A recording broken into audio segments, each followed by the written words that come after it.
decides to take this one for tonight, please. Emmy, if you can say something real quick, just so I can make sure your audio is being picked up at all. Oh, I am Emmy.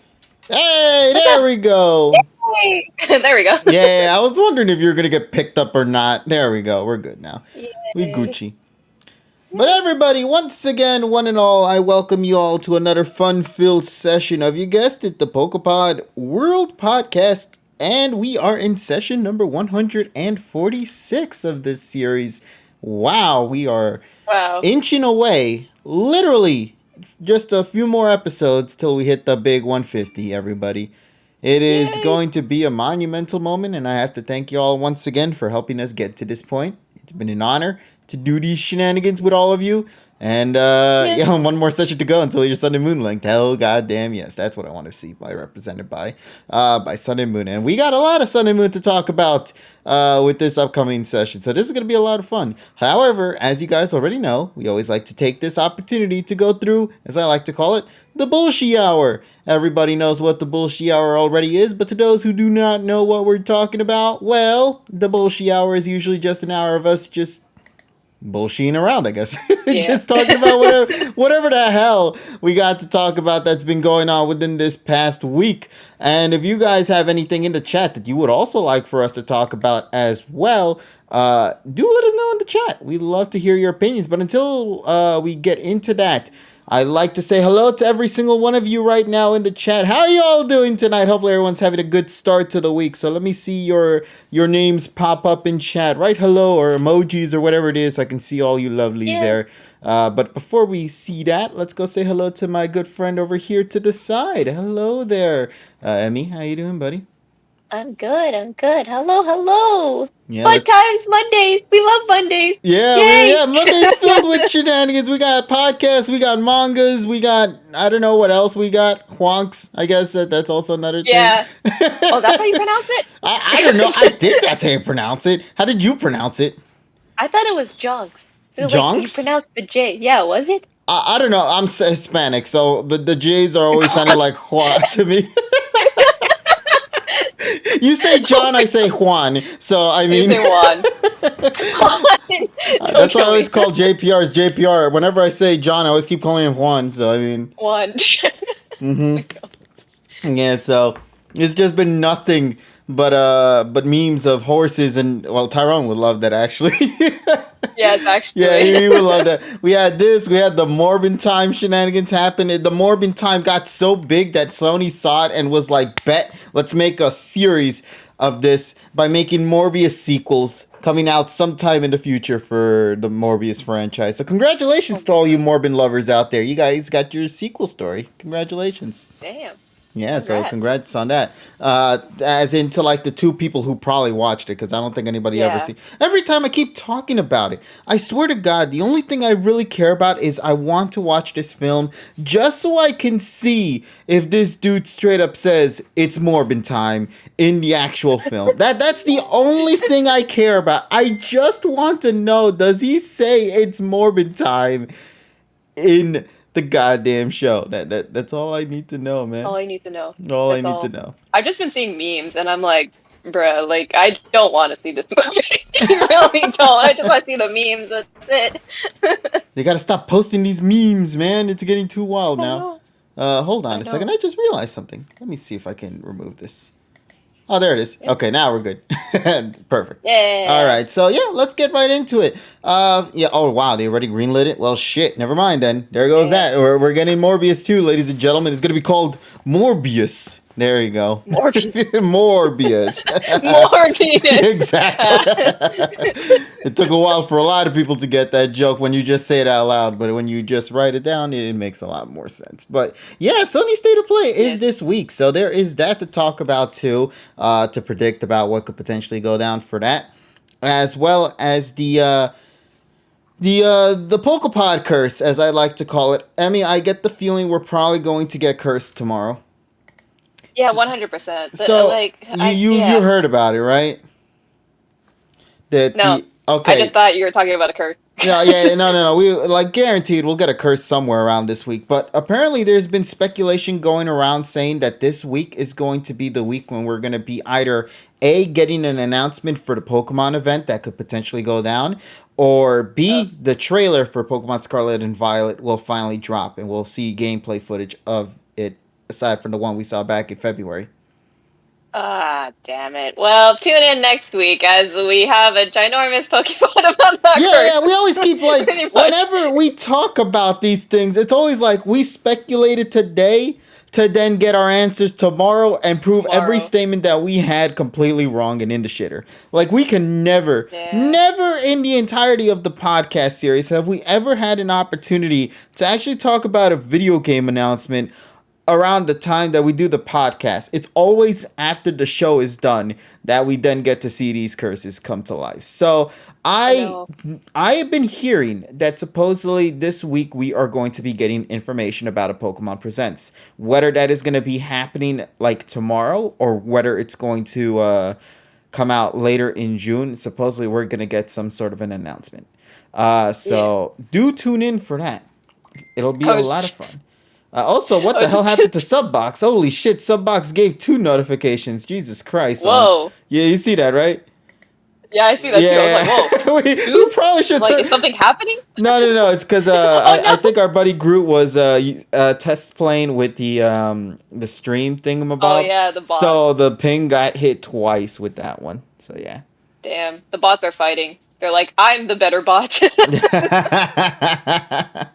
Apologies, chat. We didn't realize that that was going to be happening both at once. But hey, at least that gives you a heads up that this thing actually works. We did a lot of changes recently to the Champions World Discord server. Yeah. There's a lot of cool things happening now. We had movie flick night, we had a community game night, just random corgi hours. God, that. Yeah. And everybody booing on the brand new The Pokemon opening. Journeys dub opening for Ultimate Journeys or whatever it's called. Yeah. So That was actually, great. Emmy, It's still speaking of there. which, did you hear about that one? I'm What? assuming you had. Like, what's your opinion on the dub opening of Journeys, Uh, the Ultimate Journeys? okay. Like the song itself isn't bad. It's just it doesn't. It's not a Pokemon opening. It's just a random song that has the word journeys in it. So it's apparently a Pokemon opening, and it doesn't match the theme at all. Yeah, no, 100% agree. It's one of those openings that clearly is a song. It's almost like the journey starts today, where it was No, a but like, song that was scrapped and then used as a Pokemon song. but like that's the thing though. It's just like I feel like the lead vocals for this song is just so mellow. It's just not hype. Like when you think of an opening, especially for Pokemon, you think hype, right? You don't think Yeah. anything that's like so mellow, laid back. You want to like take a nap. This makes me want to take a nap, and I'm just like, bruh. And it's by the cool kids, guys. So it's like, come on, this isn't cool. I'm not a cool kid now. What the heck? I just forget. I'm a cool kid now. Yeah. Nah, but 100% agree on that statement. I can totally understand what you're going with that one. Yeah. Yeah, it's just a song that's sort of there, I guess. I like your edit though. Oh, thank you. Yeah, and also Wow. speaking of edits, we had a lot of edits going on that past day. That Everybody was in a the Discord Saturday. community was nuts that day with the insane amount of edits from Disney songs to just random music, and Random then song. somebody decided to say, "Yo, let's corgi it up a bit." And just put a Oh my corgi in the God. middle of all that, so that was something else. A lot of these people in this call will probably not understand any of this stuff if you're not in the Discord server, ladies and gentlemen. So if you want to join the Discord server, would love to have you guys there on Join the board. Discord. We do a lot of wonderful Yeah. things there. Sincerely, we do. And this Wednesday, we're going to be having another session of Community Game Night. Also, Cosmic, that link is outdated. I need to get a permanent link so I can actually implement that for that Stream Elements. So, yeah. Oh, yeah, there was also the scrapped opening that I think was done by Serena's VA that we never actually got to see be implemented at all whatsoever. So that's Oh, unfortunate. I thought that was an ending, and that was the worst thing I heard that day. I am so sorry if you liked it. If any one of you liked it, I'm so sorry. It was so bad. Like, You should be what? ashamed for No. liking it. That's what she's saying.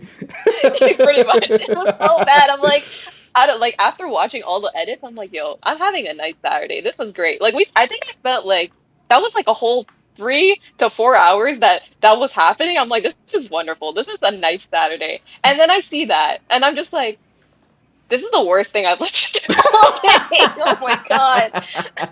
Hey, Oh. Stuffwell, what you at me for, buddy? But yeah, those edits were something else. Coliseum, don't Beautiful. worry, we'll keep you up to date on that sometime soon regarding that. Because I Should am we doing a announce couple of that? changes lately. As you guys already recall, last week we introduced the green screen effect now to becoming a part of the series moving forward here on Twitch with future video game plays and all that stuff. So I hope you guys continue to enjoy that. Throughout this upcoming week, though, we do have a couple of things planned, as usual, with Community Game Night. I actually got to check on that poll, by the way, Yeah, I see was gonna how that ask. poll is turning out. So let me go double take a look at that. Right now, we have it in announcements, correct? Yes, All yes, we do. right, so it seems like for Smash Brothers, we got 5 currently. Pokemon Unite is at a number of 12. 12 votes, and Mario Kart 8 Damn. Deluxe actually very well timed is only with 8 votes, and there's Haha. apparently a number 4 with 1 vote, which there is no game for number 4. There's no So 4. yeah, so Okay. yeah, this week's gonna be Switch related. If Pokemon Unite wins, you're gonna see a community game night session of Pokemon Unite this Wednesday. So look forward to that. But in regards Yay. to Coliseum, we just put that to the side for a bit. We'll come back to that soon at a later date. But for now, I just wanted to spend some time with the community. I'm actually intending to also think of maybe streaming on Saturdays. So maybe on a Saturday, Oh, I'll probably stream Coliseum just to make it like a Pokemon themed weekend or something like that for y'all. nice. Since I always have to delete all the VODs on Friday night On sessions Friday. for obvious reasons. So it Yeah. would be nice to fill up that slot with something for Saturday for you guys to enjoy. If you guys would like to see that, of course. Feedback's always appreciated with that sort of stuff. And feedback in general. With anything you guys would like to see me stream and play in the future. Of course, obviously, tomorrow's going to be multiplayer game night with Tyrone and the others. So we're going to see how that's going to be. And then, of course, on Wednesday, depending on how that poll finishes up, we'll see if either Pokemon Unite or Mario Kart 8 Deluxe will come out as the victor. Smash seems to be in dead last, so I don't highly doubt that that's going to win. But anything can Yeah. change in a matter of minutes. So, yeah. Can KG stream the Dark Witch series? That depends if I have time for that one, buddy. Xbox Series S might be something. Well, I do have a Series S with me over there to the side, so theoretically I could just pick that up also and play it here on stream. But that'll be a discussion for maybe another day. With that being said, though, let's continue and seeing what else we got to talk about Hmm. for this week. So obviously, we already talked about the memes. We already talked about the Discord. Let's take predictions. How about that? Let's take Yeah, sure. predictions. With the fact that the Pokemon Scarlet and Violet news could potentially be coming sometime this week, it really begs the question as to whether or not we will be seeing it here, and also what would you like to see come from this presentation of Scarlet and Violet? Like for you, Emmy, as Yeah. a someone who enjoys the Pokemon series, what is it in particular that you would like to see Scarlet and Violet bring to the table? I mean, like, now I'm trying to think what was the last thing we saw. Because it's been so We only long. saw the starters in 2D form, and that's as Yeah, far as that right? goes. We didn't really get to see their models in game. The only models we got to see in game were some of the returning Pokemon, like Hoppip, to name one. Combi I think was also there too. Pikachu, obviously, but like we never got to Yeah. see any of the newer mons in 3D yet. So that's all. That's gonna be the big surprise. I'm assuming they're going to reveal for this upcoming Yeah. title. But for Well, you, I mean, like, what do you see? I mean, like, the biggest thing for me is just the mechanics. Like, I really want them to bring back the Legends Arceus mechanics because I really enjoyed how they did that. Like, I can't see myself going back to the original, like, mechanics for how it worked. Like, it's so slow compared to Legends. I just really like how Legends was laid out, especially if they're going, like, an open world, like, feature again. I feel like they can't go back to the old formula, you know what I mean? Yeah, no, I understand. Like you set the Yeah. foundation up for such a game-changing event that a lot of people had grown to find themselves attached to. Like this is such a big deal with Legends Arceus Yeah. that like now a lot of people are hoping that that would carry over to the Scarlet and Violet games. It looks like it Yes. because apparently their whole gimmick with this one, they keep calling it like the open world game. So I mean, go Yeah. the extra mile and do that too. But like, Exactly. how would they take care of that in a modern era time though? Because the reason why it worked in Legends is because it was take place 100 or so years ago before the current events that are happening now. So like, would things be changed a little bit differently this time around? Like, what's gonna happen? Hmm. That's a good question. Yeah, I I'm mean, like sincerely thinking like what could they do? Obviously, like if I had to just set some things down, like what I think will mhm, be shown during this presentation, yeah, obviously we got to see the professor. We got of to course, see your yeah, rivals. We got to see the starter mons. Some wild Pokemon that'll probably be introduced early in game. Like I want to see the regional yeah. bird. I want to see that as well. And then of course I want to see a. I think they're going to do this. They're going to show the champion. Also, Tyrone jump scare. There you go. Tyrone, Jump scare? What the Yeah, he's because in fuck? front of your me. icon appeared in my Oh, in front of Emmy. what the heck, Move, man? What Emmy. did you? I'm You second. flooded. You there, flooded in line. I was in line there we first. go. But yeah. So first off, Tyrone, how you doing, buddy? What up? Oh, Yeah, we're just happy talking 12-hour about Scarlet stream. and Good Violet jump. predictions. Scarlet and Valat. Yeah. Yeah. Also, congratulations, Tyrone, for completing Yeah. your 12-hour Pokemon, trial that you Are had. you Pokemon, tired? Pokemon reddish Did you and sleep? kind of purple. Yes. I mean, you Oh, actually get to see a little bit of that in Yeah, Diamond and Pearl games, actually, if you yeah. look back yeah. into it. But yeah, like once again, Tyrone, how you been? And also, All right. how has your voice been after the 12-hour stream shenanigans that you did? I'm fine. I just went to sleep. And then just Good. woke up and we're like, bet, Just just woke come up. on here. Yeah. All right, so just to catch you up to speed, like I stated before, Taran, currently we're just spitting out, ideas for like what the hell they could potentially reveal. Because apparently, big rumors are coming around from very well-known leakers that there is going to be a Pokemon presentation happening really soon, and we're going to be seeing more information about Scarlet and Violet. Now, I know, Tyrone, we did a 2-hour discussion on this a while ago with Terrell during the tripod about like what Yeah. is our expectations for what we could see in Scarlet and Violet. But now that we're getting more information about this presents and it being called a presents, I guess the next question I have to ask you guys is, what else would you guys like to see outside of simply Pokemon Scarlet and Violet? But I don't want too many Pokemon to be shown.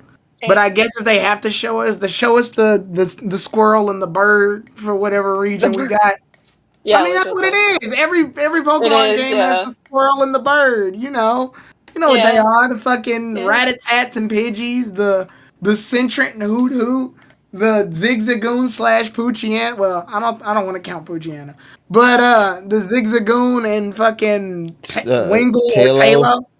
Yeah. I guess Hoenn had two sets of squirrel and bird. It's just one of the squirrels happened to be a dog.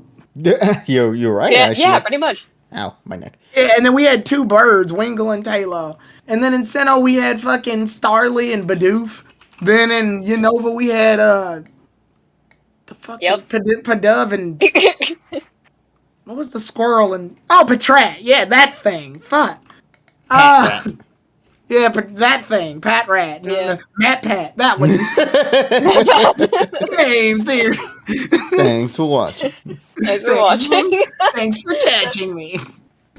And then in Gen 6 we had fucking what? We had Fletchling Fletchling. and Bunnelby. And then in Alola we had Picky Peck for some reason and For some reason. what was the fucking Donald Trump. That's what it was. Young Yeah. Goose. Yeah, Yeah. gumshoes or whatever his ugly ass is Young called. Goose and Donald Trump. Yeah. Yeah. And then Gen 8 we had an actual squirrel, Squavit and Love Rookidee. it. Yeah. Rookidee, Yeah. rookidee. So yeah, I just want to know what our regional squirrel and bird is. That's about it. I don't want them to start showing us too many Pokemon. Yeah. Like you said, I just want to see the bird, damn it. Bird and the I was gonna. squirrel. I I was gonna want to say see. too. Maybe like. Okay. Oh, go ahead. Oh No. no. I was gonna say maybe like also like like how usually there's like okay so last game it was like kind of gym battles low key sorta. It was like a mix. I felt like Mm-hmm. what are they gonna do this region? Is it gonna be the same thing? Is it gonna like are they gonna go back to Sun and Moon where they did like trials like that? That's also something I'd be interested in seeing as Battle well. Royales. Nice. that's Okay. that's the only thing I All can of them are battle royales. Yeah, why not, right? Just you and a bunch of trainers have to duke it out in a wild battlefield, and then you're gonna just figure out from there, like, oh, who's going to win who in what fight, what not, and you just got to get to the center as soon as you possibly can and beat everybody's asses in the time limit. Every time or just that one time? Every time, every gym. I mean, Oh, that'd be repetitive. Well, I mean, there's only 8 gyms, so it's not like as if you're doing it all the time, all the time, all I the don't know. time. I think having different gym challenges would be kind of cool. Like you can only battle Yeah. you like in this bad gym you can only battle using like this type of Pokemon, or you can only battle using attack moves, or Wasn't Let's Go something like that? no. Let's Go did was make it stupid easy. Where if you showed up to Brock's gym, that like you can only approach this gym if you have water and grass type. What if I want to test myself? Huh? What if I what if I want to fucking fight Brock's gym with nothing but fucking fire type Pokemon? What if Oh, I so they want had the to? conditions right, but the execution leaves a lot to be desired. Is Yeah, what you're saying. it pretty much makes it so that you can't do that one thing that some people do on YouTube where it's like, can I beat the game with only using fucking Oddish? Like, you can't do that because the game won't let you beat the game as only That's gonna be the Oddish. shortest video ever, man. Yeah, literally, the game will stop you, and I'm like, don't give us the choice. Or like maybe you can approach a gym and you can beat the gym like normal, but there's some special conditions that you can get in order to like have to get medals, and then you can use those medals for something. So like, oh, can you beat this gym normally and you get the badge, but if you beat this gym and only use like one Pokemon the whole time, then maybe you get an extra medal for it or something like little tacked on achievements. Yeah, I can see what you mean by that.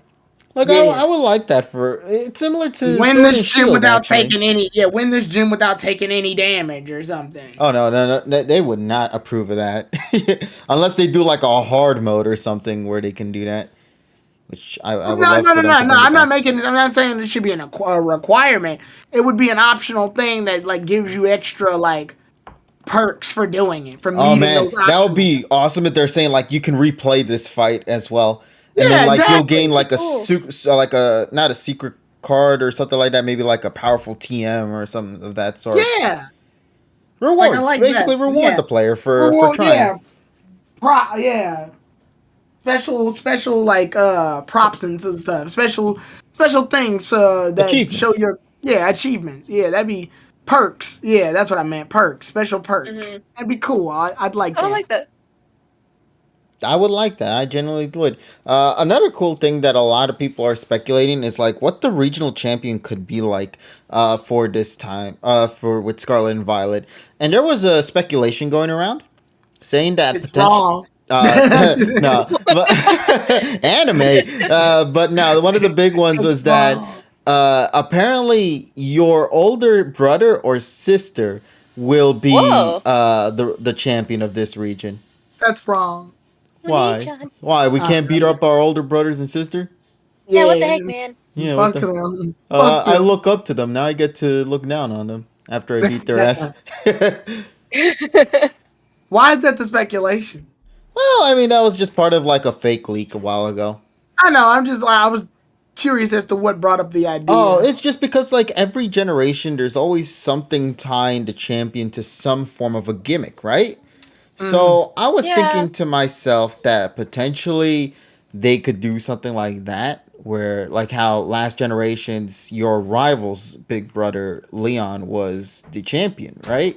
Yeah. And how the previous generation after that there was no champion. You are the champion when you get to the end of the game. So I would like that to see that you are looking up to someone that happens to be your sibling, your older sibling, and now you have to reach to their strength or even go beyond what they see and, succeed them.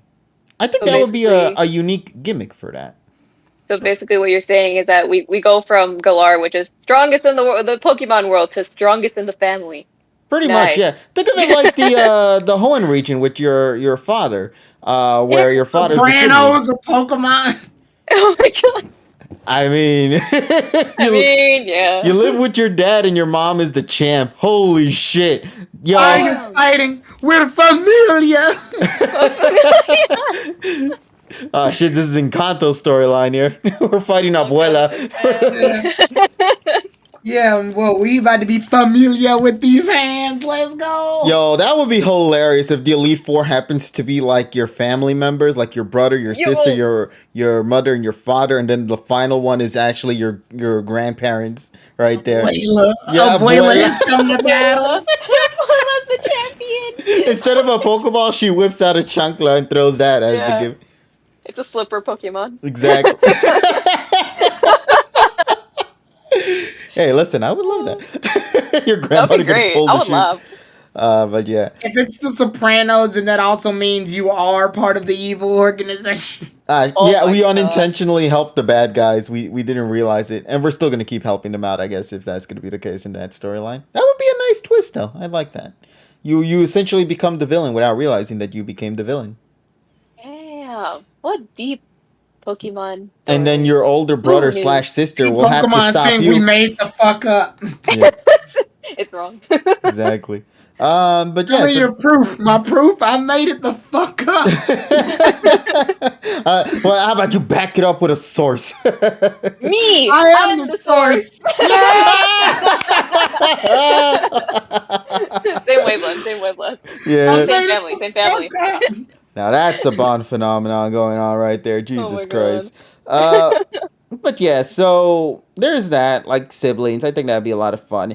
Dude, the whole type changing mechanic that we talked about during the tripod seems to continue going even further. Like there's still the type changing mechanics that a lot of people are hoping would be the gimmick this generation around.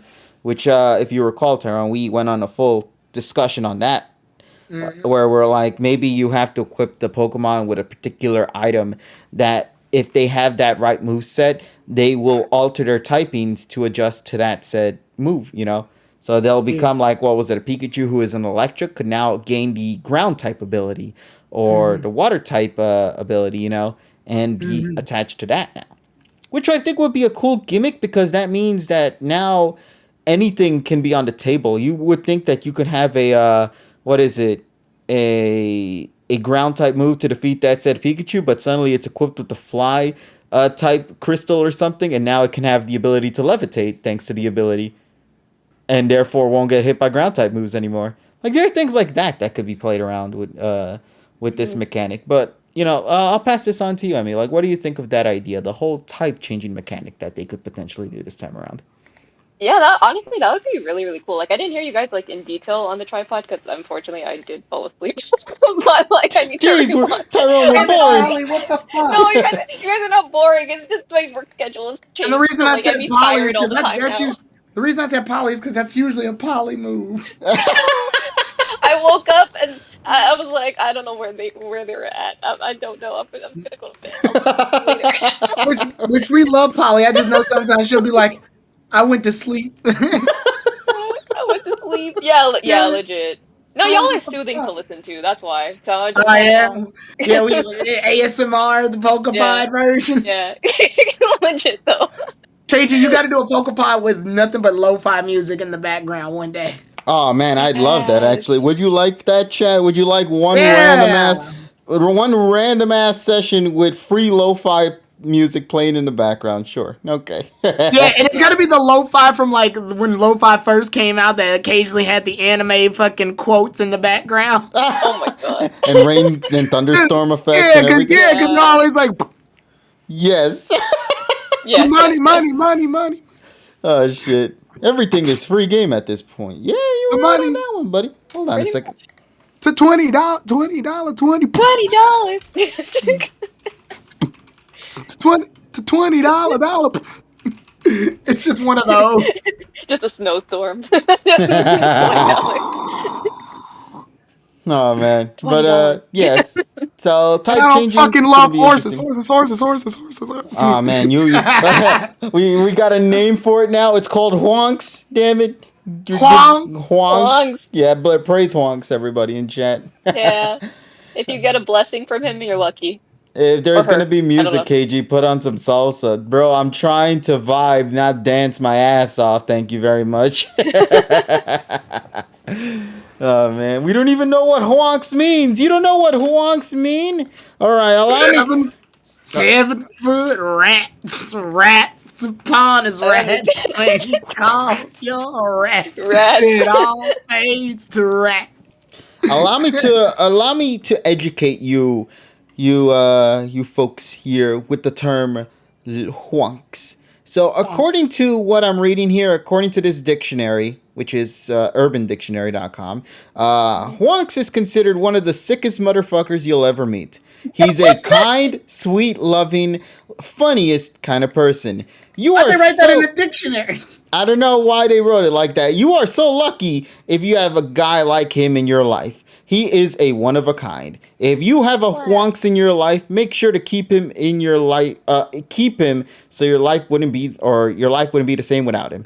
Make sure he knows that. If you don't have a wonks in your life, you should find one. So everybody in the Discord community, you guys got whonked. Let's just say that right now. You guys got the biggest blessing in the world. Here is a example as to how you can use wonks in a sentence. Wonks is the best. That's it. Okay. Wow. Well, anticlimactic, but Imagine a spelling bee. I mean, so you know what they say, simple is best, I guess. It's so funny you mentioned that, by the way, Emmy. They said spelling bee, and on this one picture on Facebook, and it's like, I'm sorry, that word was correct. Release the bees. And Oh my god. I said I wouldn't show up to every spelling bee if it was just like this the entire time. No, not the bees. Oh, puppies. It's like if you miss the word, they gotta release these bees to attack you. Oh no, the more slang we create, the more bad I feel. The more bad. Wow. All right. Uh-huh, The worst. yeah. Bad. Hey, The son, worst. how did you do at school today? You failed, I could tell, but The more, Emmy, the more bad. We've peaked at the English Yeah, language. that's it. I'm not even gonna finish this sentence. That's it. That's all I'm saying. damn. Oh my goodness. But do you But yeah, think type. Portugal will be included? I mean, Did no, Kuro because destroy- there is no real world in in Pokemon. Damn it! Didn't Kuro almost break his desk when we brought up this topic? Yes. Yes, he did. Good. Did I'm glad he? you remember. Yeah, he's like they're going to He was they're going to misrepresent my country, and I'm like, Kuro, it's okay. No, let go of me. Big fiction. We broke the couch, but don't tell that to anyone. Just saying. I'm turning into peak fiction. It's Morbin time. Watch out, Tyrone! I'm gonna morb. Oh shit. That's the new gimmick of Pokemon, is the Pokemon Morb. They morb. It's Morbin time. Morb evolution, Morvolution, or some shit. More evolution. Exactly. But yeah, what else was I gonna talk about the leaks? Oh yeah. But aside from Le Scarlet and Le Violet, what exactly for like spin-off titles would you guys like to see? Like, you know, we got a lot of gimmicks. Do you think we'll see a Pokken 2? Do you think we'll see a completely brand new Pokken IP? died. Oh, Pokken got killed. Yeah, Pokken Yeah. got killed, but Pokken 2 is a possibility. Although I believe the producer of Pokken said he wants to make a sequel, but he still hasn't gotten the okay from TPCI yet. So. Hi, my name is Janashiro Agitoro. I made Pokken. Those fuckers came in and destroyed. Like he's completely unprofessional about it. Those fuckers came in and destroyed my game and said, "Oh, there's not enough diversity in the roster. Fuck y'all." Oh, hold up just a second. I will be right back. So you guys carry the conversation for now. He just takes it personal. Like he's on a way higher level than it had any business being. Oh my god. I mean, I don't think we're gonna get another Pokken. Like, I feel like the Really? first Pokken was a thing for a bit, and then it died. So And- I think what the problem is with that Pokken was, like, it didn't have any, I wouldn't say replayability, but it just, I noticed from the 2 times that I played it, yes, the 2. That too. When I first played it, when it was on the Wii U, I had a lot of fun playing it with everybody. I played with KG, TSS, Terrell and the others, and John. We all had a good time. And then after I got done playing it that time, I immediately didn't touch it. Like, that was it. It was done. I never touched it again. Yeah. And the only feel time I that. started playing it again was when it came back out on the Switch. for free. And for free in the bundle version, and we wound up getting it. And I wound up buying it, thinking we were I going to bought it play it too. tomorrow. Exactly. And you want to know what happened? We I didn't didn't fucking play it. play it ever We didn't play again. it. I was so. Here's the thing, right? Okay, I bought this Right. right because like y'all were playing it, so I'm like, you know what? I'll buy it. Why not? And this Right. was, I think this was before I was on the PokePod too, so I was just like, all Yeah, right, so yeah, yeah. I'll buy it. What? You were still in fan mode. I remember Yeah. this. So I was like, I bought it. I was like, all right, I guess we're doing more streams. And then it never happened Never. because like at the end of the day, like after the free trial was over, like only a certain amount of people bought it. People are not gonna buy it because like Yeah. at the end of the day, it's for the Switch. It's just the port from the Wii U. There's no difference. So like I made the same mistake too because I bought it on the Wii U and then I sold my Wii U and I sold Ah. Pokken as well. So Right. so then I was like, why did I buy this again? Like it doesn't Yeah, make that sense. the online traffic for that was bullshit. Like it was Oh, just so bad. I was like, oh wow, there's nobody playing this game. I even went back to like find random people online playing, and it would take like literally 5 to 10 minutes before I find an opponent in the search thing, and I'm like, wow, this is empty. And I was trying to figure out why, because the game's not bad. I think it's Yeah. just the problem of your usual candidates are fighters in the game, so you only get a few times where they like experiment, like Chandelure, Aegislash, maybe Yeah. Blastoise. Yeah, I guess Empoleon. My There was some Pokemon that were unique choices, and then there was just the exact same candidates that are always in every spin-off yeah. game. My issue with Pokken the most is that like it's really just a button bashing game if you really think about it. Like you could not know what you're doing at all, and you could press like a certain strong attack and you can win just by based off that. So it's Yeah, like that was my issue. It was just it was kind of broken. Like Pokken is broken hashtag. So it's Pokemon like is broken. Let's go! let's go. So like that was the issue that I Emmy had. made her first slogan. I'm so proud of her. Oh, thank you. I learned from the best. Pokemon is But like, broken. but yeah, like that was my issue with it. Like, it's a fun game. Like, I enjoyed playing Yeah, as Pikachu because I was winning against y'all, and I was like feeling nice. So that was great. But at the end of the day, like, yeah, it is a button bashing game. Like, you just press a bunch of buttons, even if you don't know what you're doing, and you can literally just win because one button is like 4 attacks. So yeah. it's all right. I don't even need to like move around or anything. I can just just press like the control stick to move in one direction. Just press like the button twice and it will do like a whole combo. And it's like, all right, okay, sure. And then you would still, I mean, and yeah, you would still have your good players though that know how to use the combos Oh, effectively. definitely. But it was so Yeah. far and in between. Like Yes. it was almost like, yeah, then at that point it just devolves into, oh, because I know this specific button combination and this game is broken, I Hmm. can go ahead and just abuse this and whoop your ass the entire match. And there's nothing you can do to stop it. Like it felt like there was very little wiggle room to get good at the game. It was either a bunch of noobs that spammed buttons or Yes. competitive players that knew a very specific lineup of attacks Yes. that would beat you. And I know I just described a bunch of fighting games right there in a second. But this one it should never always feel like that, like right off jump. It should always feel like Yeah. there's some balance between, or a gradual climb between skill and starter play. Like Hmm. going into it, you should feel yourself getting better. Whereas I never really got that with Pokken. It was either Yeah. the only reason I'm good was because I was a better button masher than the other person, or B, somebody from Korea knows a specific setup that can whoop my ass. Yeah. Like the strongest thing about Pokken in my opinion is the clothing options. Those I do clothing like was that. Yeah, I like that. that was nice. I wish we got that type of clothing in like the regular games, you know? Because like I'm looking over here at Scarlet and Violet, and I'm like, yo, Uh, can I box these protagonists, this please? was during a I just time don't. where I think this was during a time too where we could customize. A lot of Pokemon games let us customize our own avatar recently at that point. So you had Ultra Sun and Ultra Moon, Sun and Moon, Ultra Sun and Moon. You could Uh-huh. customize your own avatar in those games. And then we had Sword and Shield. You could customize your own avatar in that game as well too. So I think around that point, I was seeing a lot of me in orange and black because those are my primary colors. Those are Yeah. like the colors that I primarily use. So there was so many different variants of Tyrone TG3, And Tyrone TG3 with black scarf and orange shirt was popping. Like, Hmm. because that was the Pokken outfit I wore. And I was like, wow, nice.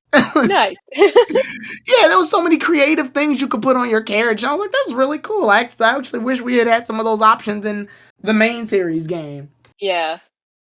Yeah, I hated my Sun and Moon look. I was basically just a giant orange in that one. I has returned if. Ow. He was returned. And I think KG wore a lot of pink, maybe. I don't fucking know. Wait, what? What's happening? In Pokken, we were talking about Pokken and how they had a pretty good, like, while the game was sort of meh, it had a really good character avatar customization feature. Yeah. Huh. Okay. Yeah. No. In Pokemon Swooshy, was the one with all the pink, even in the heart yeah. Oh, yeah. Well, let me ask this, KG, because we just talked about our issues with it. What do you say was the main issue with Pokken Tournament in the 2 times that we played it? We never played it. No, we did, KG. We did. No. I know what he's saying. No. I know what he's saying. We played it, and then after we played it, we never played it. Yeah, we never played it again. It's more so like there's something about that game that doesn't necessarily stick. I guess for us, like it's a great game. There's nothing wrong with it. Like aesthetically, gameplay wise, all that, it is competitive as hell. Like there is a lot of genuine charm to that title, but there's something about it that doesn't necessarily like click with a lot of audience at all whatsoever. There's nothing in there that keeps you going. Makes you like I want to keep improving upon it, but I think the issue is that the community is so small that it becomes difficult to really like aim for it, because like most other places they tend to, or most other titles I say, there tends to be a bigger audience, therefore you want to continue improving yourself to be up to that up to par with all the other folks. You know? I'll give a primary example. Remember when we went to DC, KG, and you were supposed to go to the Pokken tournament? Which I clearly did. Sure. But when you went there, remember, it was so hard to find, like, the setup for that booth, because it was all the way in, like, the back in an area that you would have never found. It was obscure where the hell you had to look for it. Yeah, it was treated like the redheaded stepchild of all the Pokemon things. You had your Pokemon Go tournaments where people were playing Pokemon Go and battling each other on that. Then you had your the VGCs, which I was a part of, and that was everywhere. You could find that literally just walking into the convention center. And then you had your trading card game, which tables everywhere, all just full of tables. But Pokken Tournament was like in a weird little corner next to the janitor's closet. Even now, it's embarrassing to talk about it just because of like how they treat it. You can play Pokken. You got a Wii U? Hold up, I'll find one in the back. Hey, yo, Jim, we got a Wii U? Somewhere. I think it's under the soda machine. Dude, we're on the Switch right now. Why are you looking for a Wii U? Ah, shit! Did you bring your Switch? We'll use that. Yeah, he's asking the competitor, hey, excuse me, did you bring your Switch? You bring yours? Yeah, you see, ours isn't quote-unquote working, so we would like for you to use yours. After a while, when they finally got to like the finals and semifinals and stuff, then they put it on the big screen. Then they put it on the main stage, and I'm like, what the fuck? Why wasn't this there for like when the game was starting? The whole fucking time, right? Yeah. I will say go ahead, Emmy. No, I was gonna say, like, I'm like reading chat too. Like, I agree completely with what Joker said too. I was so hyped when the game was announced. I was like, yo, this is what I've been waiting for. This seems so cool. Like, this feels like the anime. And then I played it, and I was like, never mind. Yeah, it's just like you just sort of look at it and be like, what am I doing with this again? Like you don't know what to do with it. Nobody knows what to do with it. It's weird. It is weird. It is weird. It was awkward. It was very awkward. Yeah, it's like that weird relative that you never talk about who's just sort of now there. You know what I mean? Uncle Jim, you're racist. Are they gonna be in Scarlet and Violet too? Yes, yeah, Uncle. Sure. Uncle. It can't be Uncle Jim. Then it's Uncle Yim. Uncle Yim, you're racist. Good lordy. Buenos dias, fuck boy.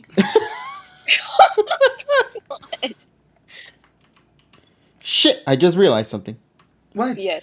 Yeah, I did a drawing edit, and then I realized I had it in the wrong size. So that sucks. But yeah, that was the main issue. It's like, what did Joker say? Pokken is just, I don't know, dry. Yeah, that's a perfect adjective. Yeah. It was dry. It was hype before it came out, and then afterwards it just fell off the radar. I remember TSS even said it was kind of cool when it was in the Dave and Buster's arcades in Japan. Oh, dude, that was. I had a chance to experience that, and it was a lot of fun. Yeah, and they had like Unfortunately, it doesn't carry. That's the issue. yeah, they had like exclusive Pokemon for like they had exclusive Pokemon too there when they were in the Dave and Buster's. Like, wasn't there some Pokemon that only existed in the Dave and Buster's Yeah, version? before it then came into the like I think it was Yeah. a chandelier or something like that. Yeah, and I wish they had played around more with their roster. Like, Aegis Slash and Chandelure to me were like the only ones that I were like, oh, this is kind of neat. Also, But the rest were just your usual candidates. how was the goddamn Pokemon the Luchador Halucha not in it? Because we had to make room for. He was in it. He was in it, but he was In the bouncing background. in the background. Yeah. Support character. Hey, how else are we gonna advertise Pikachu Libre? No offense to Pikachu Libre, but still, I remember. Halucha should have been in that game. There was no reason for that. I remember the memes about like Marshmallow not being able to be in it, which was like, and then like the I can't believe it's not butter, but instead it's like I can't believe it's not Marshmallow or something. Oh, it was no. I remember this. John posted it. I can't believe it's not Swampert. That's what it was. Swampert, yeah, not Marshmallow. Sorry, Yeah, my bad. because he was on the butter tub. I remember that. Yeah, that's what it was. That was a meme toasting. Yeah, and somebody just brought it up. Kuro said it Hitmon top. How come none of the Hitmons were in the game? Because I don't know if you guys know this, but like in some fighting games, there's capoeira fighters. Basically, the fighter that always looks like they're dancing while they're like they're standing in their fighting position. Hitmotop would have been perfect. In fact, he actually does that animation in the game. He does the capoeira thing in the game. So I'm like, why isn't he in the game? Oh, bruh. Hitmo-chan, Hitmo-Lee. Oh, they would have been perfect, man. Yeah, Pokken just didn't. Yeah. Pokken just didn't use its potential. I think that's what the saddest part is. It didn't flesh out the potential that it had. I'm bummed out by that because, like you stated, it had all the chances to do so and succeed and get more out of it, but like they didn't play around with it enough. Yeah, it didn't capitalize on it. They had the chance. They just didn't do shit with it. And I'm mad by that. You ain't even do shit. And Man. But yeah, that's the problem. It was just lost potential, I guess. Oh well. But yeah, hey, maybe next time. Maybe like you said, maybe Pokken 2 will come in clutch. Hey, let's hope, right? Yeah. All right, so let me see what else we got to talk about from the sub series. So obviously that I'm still rooting for a Dash 2. Damn it, give me that Dash 2. Yeah. Yeah, and somebody mentioned Pokken Rumble earlier in the chat too. I remember Pokemon Rumble. That was such a weird game for me. I played it once, and it's not that I didn't like it. I was just like, okay. It felt like a mobile game. Yeah. I think they did make a. No, they didn't. It was never a mobile game. I think it wound up on the Switch though for free. It was on the Switch. No, it was on the 3DS and then on the Wii U. And remember then I don't remember it being on Minecraft Switch. game? I mean, it wasn't Minecraft, but yeah, it was like it wasn't Minecraft, but the Pokemon looked like Minecraft characters. No, I get what you mean. Yeah. That was so weird. Remember that? That was weird. It wasn't bad. It was just weird. No, 100%. Yeah, it was such a unusual turn of events. No. Someone said Oh, a Pokemon dating sim. I would play it. With it first of all. I mean, you wouldn't date the Pokemon. You would like talk to a boy. Yeah, you would talk to like a boy or a girl, and you guys happen to have Pokemon. The Pokemon would be nothing more than like background, like that would be. They'd be flavor text. It'd be like, as I talked with her at the beach, suddenly my Swina punched me or something. Even despite not having arms, my Swina tackled me in the guts. I got it. What? Sleep. Oh, shit! Pokemon Sleep. Right, that's a game. No, no. What You want to happened know? to it? No. You want to know what I want? I want Scarlet and Violet to release, right? And you pop in Scarlet or Violet in your Switch. You press play. You're like, "Where's the game? Why isn't the game starting? Why isn't the game?" You hit the desk and you're like, "So you're finally awake." And then you look at the cartridge and it says Pokemon Sleep. Everything from the past 4 years, Pokemon Sleep. No. Hey, So it's just sleep. that'd be some M. Night Shyamalan shit right there. Yeah, like we've been playing Pokemon Sleep this whole time and we didn't even realize it. Like the moment they released the trailer was the moment we were in. Exactly. Oh, it plays the song from Moon Knight. Every day I wake up and there's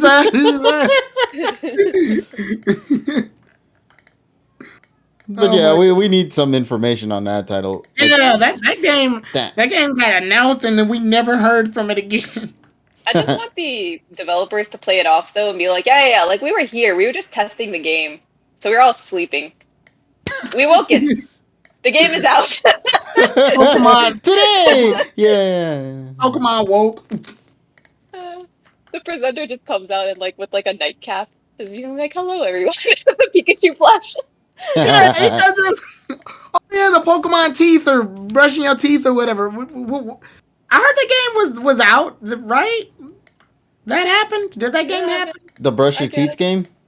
Yeah. Yeah, it's out. I Pokemon don't Shiny think so. Teeth? Oh wait, yeah, Yeah. Joe was talking about that a while ago about collecting shit on that. Oh, I remember somebody made a meme of when they talked about that where they said this will be the final boss in the Pokemon teeth game and it shows Chip Skylark. Skylark, yeah.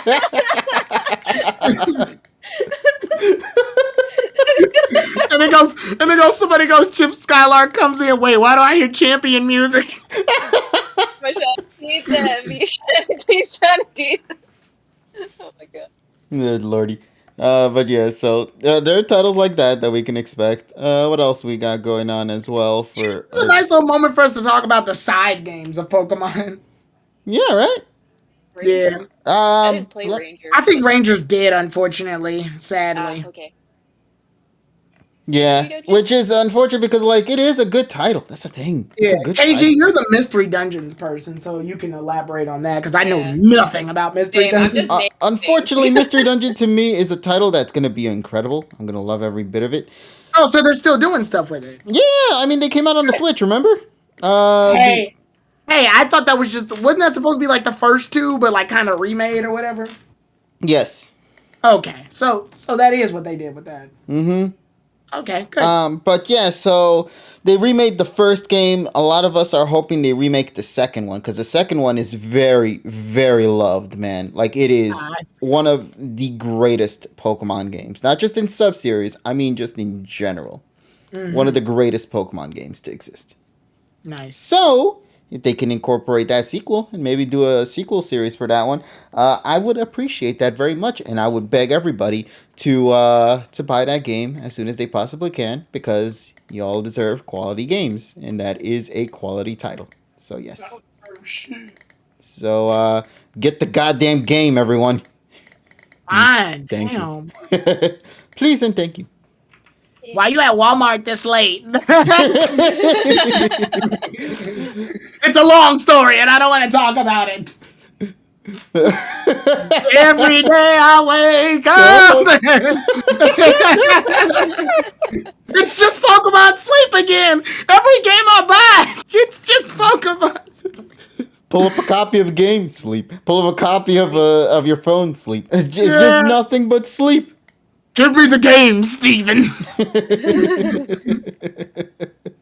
You see this shit? God damn. But what else am I missing? What else am I missing for discussion purposes? I think we've covered pretty much the Yeah. most part. Yeah. I want to say yes. Chat. What do you? I was saying chat. What do you Yeah. want us to talk about? I got a Pokemon DDR. I feel like they've made a Pokemon rhythm game. Have they? No. Ah. They made a Troze. They made a. Have they made a Pokemon visual novel at all? No. No. I would fuck with a Pokemon visual novel. Yeah, man. Let me go the Gardevoir or Lopunny round. We'll be good, man. Yes, sir. Can we Oh, get? well, Joker Can said we get- Pokemon Osu. Oh, wait, what's that? I don't know what that is. Let's type it in. I'm hurt that neither of y'all know what Osu is because that makes me feel old, and Tyrone is literally the same age as me, which hurts even more. How do you not know what Osu is, man? What is? Does that stand for something, or is just? Oh no! Oh no! Osu is that rhythm game. It's the one where Oh, you use your I mouse to see like it. click and all that stuff. Yeah, I do remember it now. I see it. I think you see guys it. know the game, but don't know the title. Yeah, That's when it. I typed it in, I'm like, I know what this is now. Mm-hmm. Oh, okay, I'm sorry. Oh no, this is a This repeat is of like the of like the cartoons that I yeah. didn't know. I was It's about that to one. say. You want to Okay, relive so that? to elaborate, like Osu, you typically wind up seeing Osu in like rave parties sometimes, or like it's that little thing where once you click the beat, the mouse, it looks like a mouse cursor that's going around a bunch of times, And and then you like you just gotta hear hit. click, click, click, click, click, click, click for like Yeah. every 60 If you seconds. ever go to an anime convention and go to a rave, you'll see visuals of Osu all the time in the background for some reason. Ah, okay, okay. You know that one Yeah. song, the Rockefeller one, the night core version of that? Yes. Yeah, that meme, or I think originated with this title here. Yeah, deja vu. I done been in this place before. And it plays like the buttons that hits the little Yeah, like deja thing. vu, Yeah. like just keep clicking like that. Yeah, pretty much those. And like for some reason, Japanese kids are really good at it, so you just get to watch them be really good for like 30 minutes. And you question yourself, why can't I be this good? Why can't I be talent? No talent. Jesus. Talent incarnate. I have a suggestion. I think Joker already said this, but then I thought of something else that was relating. Um, Pokemon Overcooked. I know we have Pokemon Cafe, but that's Yes. too wholesome. I want Oh, something wait. chaotic. Whoa, and whoa, cookie. whoa! This is coming from Emmy. What has I the love PokePod Overcooked. done to her exactly? I love Everything. Overcooked. I love We Overcooked. It's we so we fun. we, Imagine that we with Pokemon. Like Pikachu messes up the like someone messes up the order and then Pikachu shocks them. Like you know how I know, funny that would be? I know. Honestly, I Damn. would love that. That sounds Yeah, like hilarious as fuck.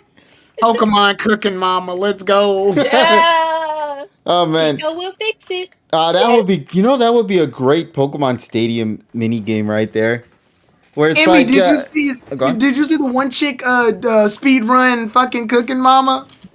That's a thing. You can speed run Cooking Mama What's her name? Jaden, is it Jaden? Animations. Yeah, Jaden animation. Animations. Yeah, she speed ran cooking mama. Oh my. Okay, I need to watch that. That sounds I'll so send you the link. stupid. I love it. Mhm. Yeah, I'll send you the link.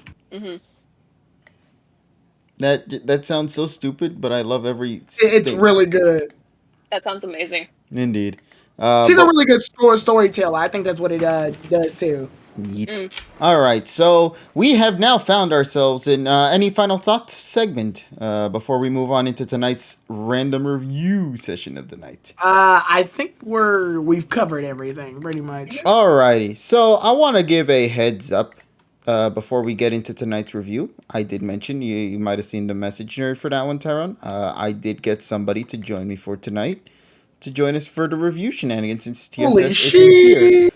for this one. So we're going to go and visit our friend. You might know him because, well, everyone should know him already. I'm going to go and get the homie right now, and we're going to probably hop into that other server, and we'll go and talk with him then and there, and then we'll go into the review. Sounds like a plan. All right, so let me go and get the homie right now. Go All right, get but the let me go and homie. once he's ready, I'll let you know. We'll hop on there. But yeah, any final thoughts and suggestions, everybody, before we go into review mode for? Nope, grab the homie. All right, currently grabbing homie. Hopefully, homie responds in a very quick and Efficient manner. Yeah. and sufficient way. Yes, thank you. Homie, where you at? Where are my homies at, man? No homies. Homie, Homie? Oomphy? you there? Oomphy, where are you? Where are you? Oh my! But what else was I gonna say as well? I think we'll wait to see what he says, and then we'll hop into that one. So let me go and transition now over to the other side. Just increase the danger. Oh, what's up, danger? Oh, Lord. Homie! It's like Marge Simpson. Did you hear about season 34 finally happening for the Simpsons, man? Oh yeah, they're bringing back a beloved character, and I like to yell. People keep yelling at him and say it's Grumbly. Hey, listen, Grumbly is a very well and beloved character in the what series we're talking about again? I don't know. Family Guy. Yeah, family in the Family Guy cinematic universe. Damn it! Put some respect in his name. Yeah, of course, definitely. But yeah, so let's go and transition over to the other side then. I think our buddy's over there. We're gonna hop into the private server and then we'll see. All right, let's go. So everybody, Emmy, you know where it is, right? As well. Yes. Okay. Bet. Let's Teleport. get to it. Teleportation. Yes. Keep it up. There we go. Hello, sir. Do you hear me? Yo, what's good? What's good, Ah, pal? yes. Trayman 3. My arch enemy. I meant my friend. Oh my god. What's good? What's Wait, good? what happened to 2? Listen, Yeah, that's a we don't talk about 2. What happened to Oh, 1? Oh man, he was once in a month. Once in a month. Yeah. But Trayman, first off, buddy, the most important thing I gotta ask you is how you doing? How have you Hey, been? I'm doing great, man. Doing great. I got real busy like during through January through May. Like I I was was like, gonna say, where the hell have you been? Yeah, Been like real we busy, all like love saying your name and shit, but like you just like the Avatar when the world needed him most, he just vanished. Trayman gone. Yeah, Trayman went and left us for a little bit, but I'm glad to see that the most important thing is you safe, you're okay. I think. How's everything been, nobody? Would you like to? doing good. It's mostly been school. Like, well, really, I've been on a quest. I've been out searching for my Z rings, and I'm joking. But it's really been school for real. It's junior year. There's just been a lot going on. DJing as well.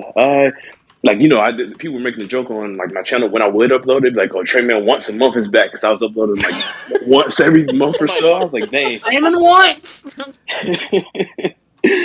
But yeah, it's summer now.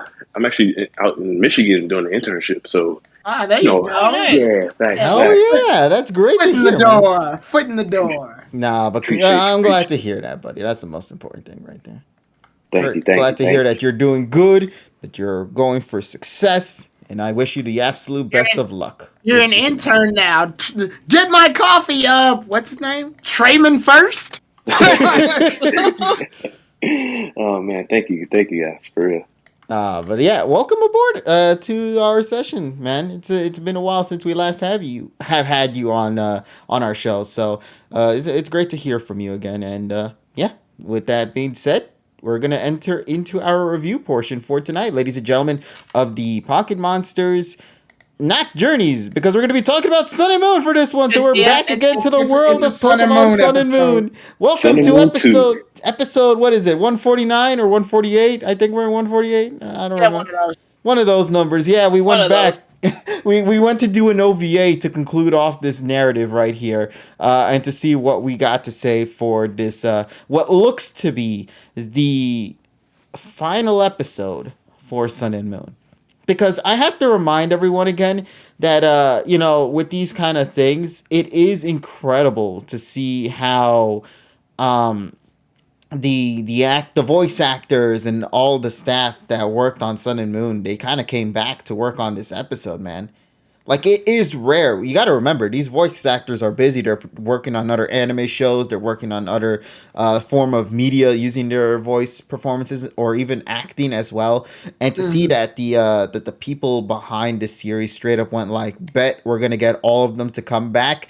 And to see that they managed to achieve such a thing like that is absolutely incredible. So I got to give credit where credit is due. They did an amazing job with that to get all of this voice talent back. I think this might be the longest voice cast list in any Pokemon episode in general. Really? Yeah, because think about it. Let me put it down here. We got Ash, Koharu, Go, Malo, Lana, Kiawe, Sophocles, Lily, Gladian, Lusamine, Burnett, Kukui, Lay, Hala, Faba, Wick, Rotom Dex, Rowlet, Pikachu, Incineroar, Oh my gosh. like it just goes on and on. Like He this King is Jolteon, Dragonite, Death Slave, boy, nothing ain't that. Bother that, yeah. bother for Like it. this is literally one of the Yeah. biggest voice cast list for a Pokemon episode, or if at least one of, just one of the many. But it's incredible to think we got so many voice acting talent all in one episode, and especially in a 20-minute episode like this one that's such a monumental deal. How could you fit so much in just 20 minutes? And most importantly, did they do a good job with this episode? So with that being said, what do you guys say? We jump into tonight's review of the Pokemon Sun and Moon anime. Once again, we're back into the wonderful world of Alola. So as you guys already know in the chat, as they say in the opening, scream and shout the word Alola for me, because we're finally back Alola. home, man. It feels good to be back, especially on a series that I grew to love so much. And it makes me happy to know I'm that... going, fucking say it. You Alola. fool. But yeah, so let's begin. And I want to pass this one on to my buddy Emmy first. But before we do so, let me go and give you a quick synopsis towards this episode and, of course, the title. Titled, A Triumphant Return, the Alola Champion. When after Lily and her father reunited, Ash, Go, and Chloe accompanied them back to the Alola region, where Ash reunites with his old friends and Pokemon. While there, Ash decides to participate in a battle royale. The venue gets packed with people turning up for the return of the Alola champion, so Ash feels the pressure to do well, facing off against Kiawe, Gladian, and Kukui. Will Ash be able to win the battle royale? Let's begin. Emmy, I will pass this one on to you. What you got to tell me about this week's episode of PM 2019? All right, so I love Sun and Moon. This was fantastic. I didn't know I was gonna be giving like two 10 out of a 10, 10 out of 10 in a row. But then again, like the last episode was also Sun and Moon as well. So let's just start off the episode. First of all, they made them a cake. They made them a cake. It was like a three-tiered cake and it had fruit on it. And it was just so pretty. I'm like, oh, yay! And it was like Mallow who was like just like catering everyone, so that made me feel really happy. Everyone was just in their element. It was just fantastic. It felt so natural. That's what I loved about this episode. It's just the pacing was just spot on. The transitions were just so good. My heart was like in the feels. I cried. I laughed. I did everything. It was great. It was wonderful.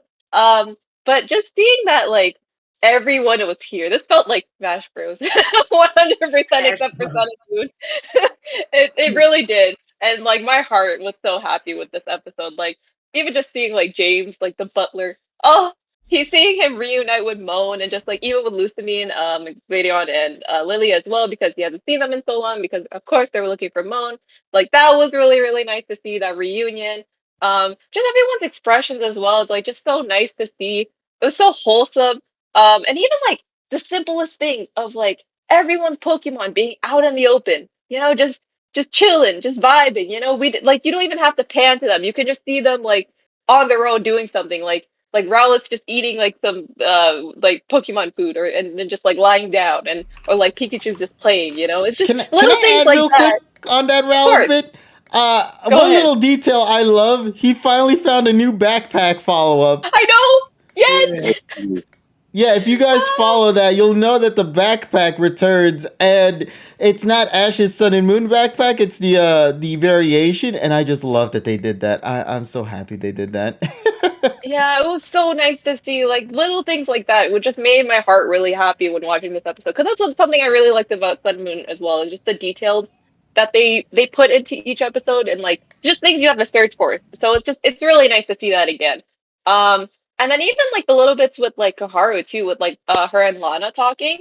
I felt like that was nice, and it didn't even take away from the episode as a whole. It was just something that was there to help Koharu in terms of like, hey, like you don't have to evolve your Eevee. Like you could go like the route that Ash went, where it's just like, for example, he didn't evolve his Pikachu. You could go that route. That's an option for you. So that little segment that they had between them was really nice. Like, and it didn't feel like it was taken away from the episode, or like, oh, like it was just like put in for the sake of being in there. It's like no, it felt very natural, just two companions just talking to each other. And of course they know, like I was wondering how they know about each other, but also Ash writes to them, so it makes sense. Um, so yeah, like I said, I enjoy how that didn't take away from the episode. Even like being like Kiawe, like go to train. that was really nice as well because yeah, that's his character, and that was nice actually seeing his character because I remember the first Sun and Moon episode we got, I felt like Kiawe was very out of character, just because how um he was kind of shown as Go's rival, which made no sense to me, but we're not talking about that. But I just liked how Kiawe was in this episode as well. I feel like his training was well shown, and I feel like they didn't like just like he wasn't a cop out, so that felt really nice. And also, oh my gosh, the entire school was watching Ash's matches on Twitch. Wow, who would have known? They're all Twitch. yeah, the Pokemon World Championship is streamed on Twitch now. Follow So me on twitch.tv/Satoshi. Gotta catch. basically, Oh, That's two eyes at the end, by the way. two eyes. Yeah, the one eye is copyrighted. It's already Exactly. taken. Someone already Uh, took Satoshi, so I had to fucking do it.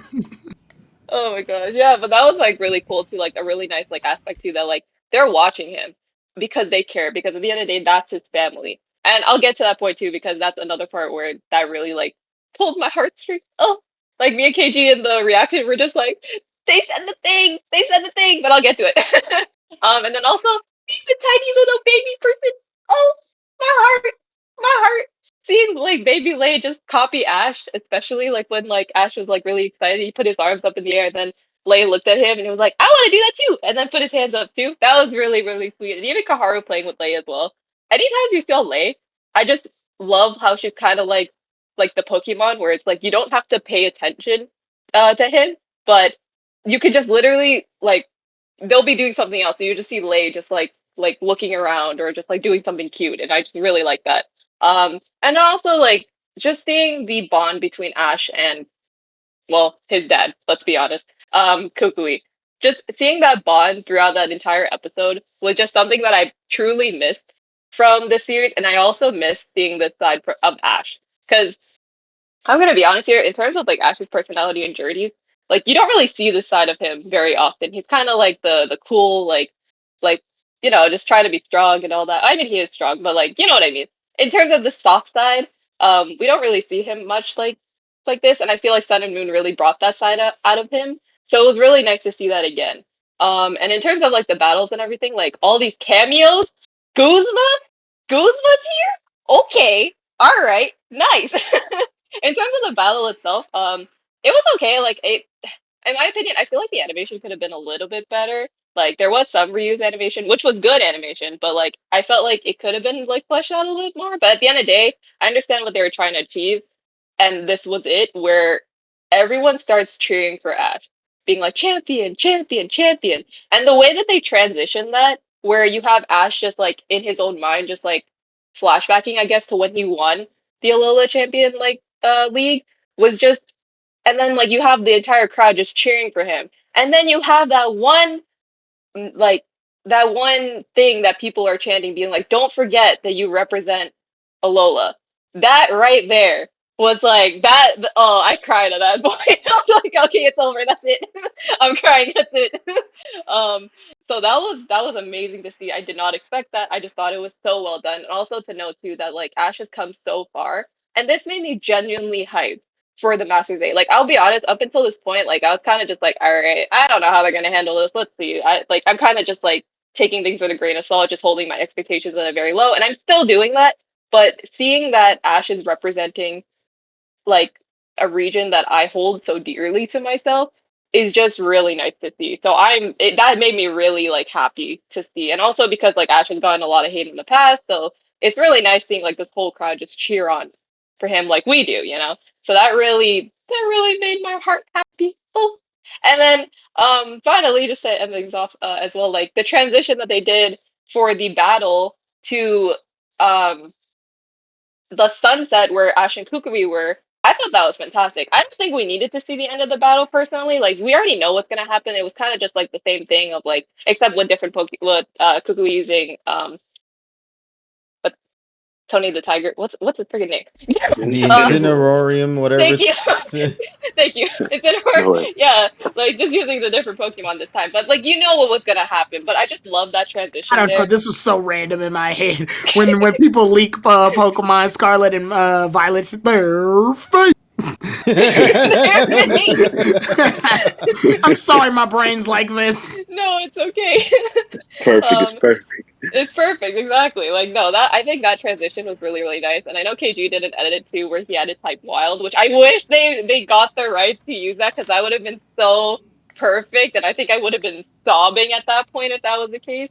But it's okay. But I love that transition, that moment that Kukui and Ash had at the end. That's something that I was waiting for as well. And then Traven, you're the perfect person here because you made this edit where when Tapu Koko Oh came, yeah, the he was Coco doing the slide. cha-cha slide. He was doing the cha-cha Slide to the left, and the slide to the right. And the clap fit so perfectly. Like just clap your hands, clap. Tom Coco's like putting his wings together. It was so perfect. Now it's time to get I funky. was that day when I saw that, I was like, yes, someone did it. Thank you. Because I was so happy to see that. Because I'm like, yo, that's genuinely what it was. But like, other than that, I very much enjoyed this episode. I felt like no one was left behind. I felt like that, like I said, the pacing was good. My heart is still happy. Like I'm about to burst into tears, so I'm gonna stop before I do. But I overall very much enjoyed this episode, and honestly, like if they ended Journeys right here with this episode, I could die in peace. That's it. It's fine. Like it's fine. Like I feel like this is like a finale, and I feel like this, of course, this is a finale for Sun and Moon, in a sense. But overall, I'm pleased and I'm very impressed by this episode. But overall, yeah, that is my thoughts on this week's episode. 10 out of 10. Very good. Glad to Made me hear. cry. Yes. It made me cry and made me cry again on top of those tears, man. Yeah. But thanks for sharing your input on that one, buddy. So let me pass this one now over to Trey, our guest of the week. How you doing, buddy? And let me hear your review on this, because as of course everybody already knows, you are just as much of a stan as I am, and I would love to also see your interpretation on what you thought of with this week's episode of PM 2019. Bet. I just want to bring back a little nostalgia real quick. Alola, everyone. Welcome back to another Sun and Moon anime review. I know. It's good to hear that. Thanks. Actually, came back to doing the reviews on this episode because actually the last episode I reviewed was 92, and that was so long ago. But this episode just kind of, I don't know, got me back in the spirit. This is my favorite episode so far from the year. I wouldn't say of Journeys because I'll have to really look at Journeys episodes to really see, but I actually think this episode was better than the last one, which I know that's kind of a shock to a lot of people because that last one hit hard, but I love the last one a lot too, but I don't know, there's just something about this one, like, them bringing Sun and Moon all together here, like with, Lily coming back to the family. Like I saw one tweet on Twitter saying Mom kept his promise back in like Sun and Moon 116. He said when Mom comes back, not Mom, Hala kept the promise about when Mom comes back that they're going to throw a feast. Yeah. And, in this episode, they actually kept that promise. So I loved it so much. Hal was a shock, Guzman was a shock. Hal looked kind of salty in the stands. I can't even lie. I was thinking, what's up with that? I guess because the way he lost, but I mean, it's I cool thought too. that It's was cool. meant to just be like he has to keep his position. Like he can't change his look or anything. He has to remain the same throughout. Like he can't lose his rep basically. So he has That's to always true, stay that's cocky and arrogant. But he is changed on the inside. You just can't see it through the form of a cameo is all. Also, Yeah, that's fun true. little trivia too. The three grunts are also there too. The ones that are always commonly present in Sun and Moon. If you take a Oh look yeah, at that yeah, I shot. peeped that. Yeah, I'm actually shocked that they didn't actually change their designs a little bit because in the Cinnamon games, Team Oh yeah, Skull, they they had like a cross or something like that. yeah, they changed their designs a bit. So I mean, it was just a quick little cameo. So no, nothing too major. Mm-hmm. But it's still really nice to see all those characters. As for the battle itself, I kind of had the same feelings. I feel like they could did a bit better on the animation. Like a lot of the quick attack scenes were cool. But it's Journeys too because it's like I don't know Journeys. I feel like the animation hasn't really hit like Sun and Moon or X and Y has yet. But I feel like they're waiting for the Masters 8 for that. So I'm just gonna hope because last week's episode we got that one shot with Pikachu versus Me Lego that was just like clean. I'm like, man, they stepped it up. So I can't wait to see, what they actually go and do with that. But what I really like about this episode the most is, Journeys is this thing with like characters returning where like for Dawn, for example, where the character returns, but doesn't really like do much. Like, yeah, I guess you could say Dawn somewhat influences Chloe, but I feel like it doesn't really do much for the main story type of thing. Like, we're here. This episode, I don't know, just in my opinion, it felt like this was the perfect episode like that we needed to have to elevate to the Masters 8 because this whole series has been Ash wanting to be in the PWC to fight Leon. But this episode gives him more weight to being in the PWC with him having, the entire Lola region behind his back. He's representing the Lola region coming into this, tournament. So not only just with him beating Leon, but he's put basically Marnie in this predicament, in my opinion, where how Marnie kind of representing the whole Spike Month in the PWC, and her goal is to really get them on the map. Like they put Ash in that predicament now, which it kind of makes me wish Ash and Marnie had more of a rivalry in the series because it would have been like it would have been like Marnie put this on Ash, or she really I think it would have been cool, actually, now thinking about that. Like, I may have not progressed further, and if I don't make it to the Masters 8, I'm going to give you the power of Spike Muff, represent Spike Muff City for us. You know what I mean? Yeah. Since you took me down, you represent all of us here or something. Like, but that would have only felt natural had she had more of a presence in the series leading up to that moment. Yeah, that's true. That's true. Like it would have really been a lot more weight onto this. And I say Alola, heck, the whole region, that still has a lot of weight. So I'm really looking forward to see just what goes down. As for that whole, Z move, I can't even lie. Journeys trolled me because when I first saw that scene in the special preview with Ash in the Battle Royale looking upset, I'm like, oh, this is the episode that Ash is going to lose. Like, they're going to have this Battle Royale and they're all going to team up on Ash and he's going to lose. He's going to be like, man, like he's gonna be shocked because he's been winning so much, and they're gonna be like, we all pounding on you like this because we want you to be ready. But no, they just threw that out the loop. Ash did that little smile, and I was like, man, they definitely trolled me with that one. I feel like that would have been cool too, but I like how they handled it here because this feels like Ash's title defense, in my opinion. I know they don't really come out and say that, but Gladion and Kiawe fighting each other to want to beat Ash, and they're all attacking Ash at once. It just makes it feel like the title defense. His champion title defense. This is how I look at this battle. I also say, I love the Type Wild edition, you made to that. Actually, it inspired me to do one with Your Adventure. Yeah, the one Emmy brought up earlier. Yeah, man. It was they just oh man, I even wish they would use 1, 2, 3 in like situations like this at least, because we haven't really gotten 1, 2, 3 for battles, like version 2. They've just been for like scenes, like with the Suicune scene that happened a while ago. Yeah, I feel like version 2 would be like the perfect battle song, where it'd be like each version was for each character. Where version 3 kind of feels like it could be Chloe's. Version 1 maybe for Go. Version 2 could be Nash's, and then version 4 is like for all the characters. But that's a missed opportunity. Who knows? They may bring it out during Project Mu and the Masters 8. But yeah, I give this episode a perfect 10 out of 10. I loved it so much. It's that good old Sun and Moon vibe. Glad to hear on that one. So yeah, thank you for sharing your input on that one, buddy. Much appreciated. So we shall now pass this on to the next person. Tyrone, what do you have to say in thoughts of the Sun and Moon episode? Because I think you pretty much have a different viewpoint than a lot of us here, or if all of us here in the call. So I'm really curious to see your viewpoints and where you stand with this episode of PM 2019, and whether or not you will do something similar to what you did last week. I'll keep that a spoiler if you will or not, but go on ahead, buddy. I'm curious. What do you have to say regarding this episode?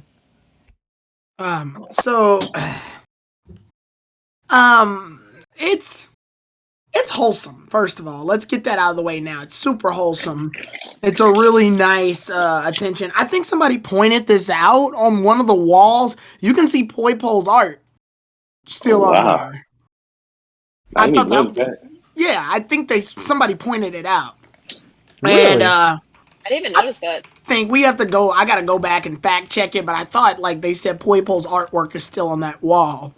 Which, if they did that, holy shit, that's nice. I could have sworn I'd skimmed through it on Twitter. But I think definitely everything that, if you're a Sun and Moon fan, this did pretty much everything that it needed to do to ensure that there's complete closure on everything. And it kind of goes into the same thing of what happened last week, where, again, Sun and Moon fans are the ones that mostly benefit from this. But if you're jumping into this your first time, it's mostly confusing. You're pretty much having the same reactions that Go and Koharu were having for the most part, is that they're just sort of out of the loop. Thankfully, though, I do like that they take some time for Lana to talk to Koharu about that Eevee thing. They didn't need to do it, but they went out of their way to do it. So that's good. I'm glad they at least took that route. And honestly, I think Lana single-handedly did more work assisting Koharu's route on where Eevee should be better than most of the trainers that Koharu's been introduced to, sadly enough. I won't count Serena's, only because Serena didn't really nudge her towards evolving into a Sylveon. She talked about her story with her Eevee and how it evolved into Sylveon, but she mostly was giving her advice about how to live life. And Dawn, I'm not even sure what happened there. Dawn went, my Piplup is a Piplup because it wanted to be a Piplup. You'll be alright. And then just that conversation just sort of ends. And then it doesn't get anywhere. Like nothing long term really comes out of it, where Lana goes as far as to make it an evolutionary route. She goes, have you considered evolving your Eevee into Eevee? Wait, what? Yeah, I mean, like, who the fuck says there's a bunch of who says there's 8 Eevees? There's 9. Eevee. Actually, and she goes, I never thought about that. Yeah, that's something I actually forgot to mention too. Like, I like how they use Lana Eevee to kind of, do that as well. The whole Eevee meeting the Eevee thing. Because honestly, that's what I feel like the route they're going to go. I know a lot of people think they're going to go the whole new evolution, but I don't know. Let's be honest, it's mostly to advertise Let's Go Pikachu and Let's Go Eevee. That's why that Eevee is the way it is. It's that Eevee, and I wouldn't be surprised if she randomly Dynamaxes it and turns into the fluffy Eevee for comedic sake. But going into that and the Battle Royale, first of all, I love the music choices. Holy crap. Like, yeah. I'm a little salty that they didn't use the rest of the Totem Battle theme, because I love that theme. That's my favorite Sun and Moon theme. But they didn't use all of it. They used some of it, but the fact that it was there was still good. And going into the battle, I am absolutely proud that they didn't conclude it. That was the perfect transition. Have Pikachu Z-move clash with Incineroars. We don't need a winner. That's not important. The message was important. Was that everybody has Ash's back. No matter what. Win or lose, he has a family. And that family is in Alola. That's the point. Not who's stronger or who could beat who. And after all would Ash be able to beat this trainer, or can he needs a rematch against this trainer, or this Pokemon needs to be stronger than this trainer or get revenge. Pokemon needed a back to basics wholesome philosophy, and I think that was perfect. We didn't need a definite winner for that. We already got our decided fight, and it's good to see that they ended in a way that shows that the Battle Royale part wasn't supposed to be there to put Ash against the trainers to see how he scales against them. It was there to pretty much give Ash the challenge that he needed. It was almost like a birthday surprise for him, because he loves battles, right? So it was almost like a present. It felt like everybody set this up as a birthday gift for him or some shit. Almost felt like the Alola surprise from the first 2 episodes of Sun and Moon. Yeah. And then everybody yelling champion towards him. Now, here's where we start getting into our awkward territory. This episode is so good, it makes his first appearance in Alola extremely awkward. How so, buddy? Well, first of all, they go there because Go wants a long-necked executor. That's like the plot. Ugh. Then when he gets there, everybody sort of is casual and chill, and nobody really cares about that whole Alola champion thing. And then when he goes back the second time, nobody cares again, except for 2 random twins that we've never seen a day in our lives. And then suddenly, oh, the Alola champion's the Alola champion! Like, guys, you saw him 2 other times. What's this all about now? I have a rebuttal against that, but I'll save that for one. And also the announcer himself, like everybody, like when he fought against Volkner after that the second Alola episode, they don't announce him as the Alola champion. They don't announce him as the Alola champion in any of the other continuities either. It's only now. It almost feels like this episode had to do damage control for all of the other Alola episodes. Like, oh crap, yeah, that's right. And the other two were awkward. We got to get our collective shit together right now. It definitely does make those other episodes look extremely awkward because now it feels like, oh, now that we're back, now we have to properly represent Alola. Not those other two times. Those are fake. Don't look at those. Like that's what it comes off as. I know there's a meaning probably behind it, but no matter how many ways you look at it, this makes those other two look extremely weird. And also, I kind of wish this was the first time in Journeys Pikachu had used 10 million Thunderbolt. I wish he didn't use it the other time against Volkner. I wish he had just found a creative way to beat Volkner. Here, I think, was the best representation of 10 million Thunderbolts following up the Tapu Koko fight. Like, if this had been the first time he had used it in this series, it would have been fine. I would much rather have seen this be the first time we see 10 million Thunderbolts rather than the Volkner fight. That one just looks extremely awkward and raises a bunch of questions. I do like that Gladian uses Nihilego. Kiawe actually beats Gladian in this one, which I don't know if that was them trying to get Kiawe a win off on Gladian because of the league match. But it felt like it definitely felt like it. And you can't really get on them about it because Gladian's using Nihilego for the first time. They never really had like a click yet. They don't really have like synchronization. And Nihilego wanted to fight. So it wasn't like a random, it wasn't a Pokemon he was using for years that suddenly had an advantage. No, it was a new Pokemon that wanted to fight. And he did it more or less for Nihilego and not for his own desires to fight at his hardest. Which I can excuse that. That's fine. That makes sense. That narratively that fit. He's not battling to... Also, none of them really look like they're battling to straight up win. They look like they're battling so that they can give Ash, a warm-up and a pump-up. It was almost like a... You ever been to school and you go to high school and you have those rallies? Those pep rallies? It felt like that. It felt like a pep rally for Ash. And that's fine. I like that. Then, yeah. And I also love the Alola Crew's reaction when the Nihilego's called Lily. And yeah, Lana, that was cute. Yeah. Lana, Mallow, Sophocles, and the others like, Lily? And she's like, yeah, it's Lily. What's the big deal, guy? I don't see the problem. Then she turns into a Nihilego. Not just kidding. Also, I like it that the Sun and Moon cast have a lot of nickname mons, don't they? Oh, yeah, definitely. Lily, Nebby, Snowy. Mostly all from Lily. And Lana, too. Don't forget Lana. And Lana. Oh, yeah, and Sandy. Yeah. Yeah, I do like that. Yeah, that's... It's a good episode for Sun and Moon. It's a good Sun and Moon episode, but thankfully it gets the benefit of being a gradual episode from the last episode. So Journeys has some level of brevity here, kinda, and it does relate to the Masterclass 8 because they've seen it. So it at least has more relevance this time around. So as a Journeys episode, it gets a 7. As a Sun and Moon episode, it gets another 10. Because, again, closure. Epilogue episode, which, again, closes the book on Alola. It's a nice Sun and Moon closure episode, and I feel like it was appropriate and did everything that it needed to do. Glad to hear, buddy. Yeah. So, any other thoughts, everybody? Or shall I go to share my thoughts on this episode? I think that's it. I think it is. Yeah, again, those first 2 episodes of Alola episodes, those for Journeys, those were weird, man. Those were weird. I don't know if it's you guys, but I always forget the twin episode happened. Yeah, no. That's if we're talking about Sun and Moon episodes or themed episodes, that's the weakest one.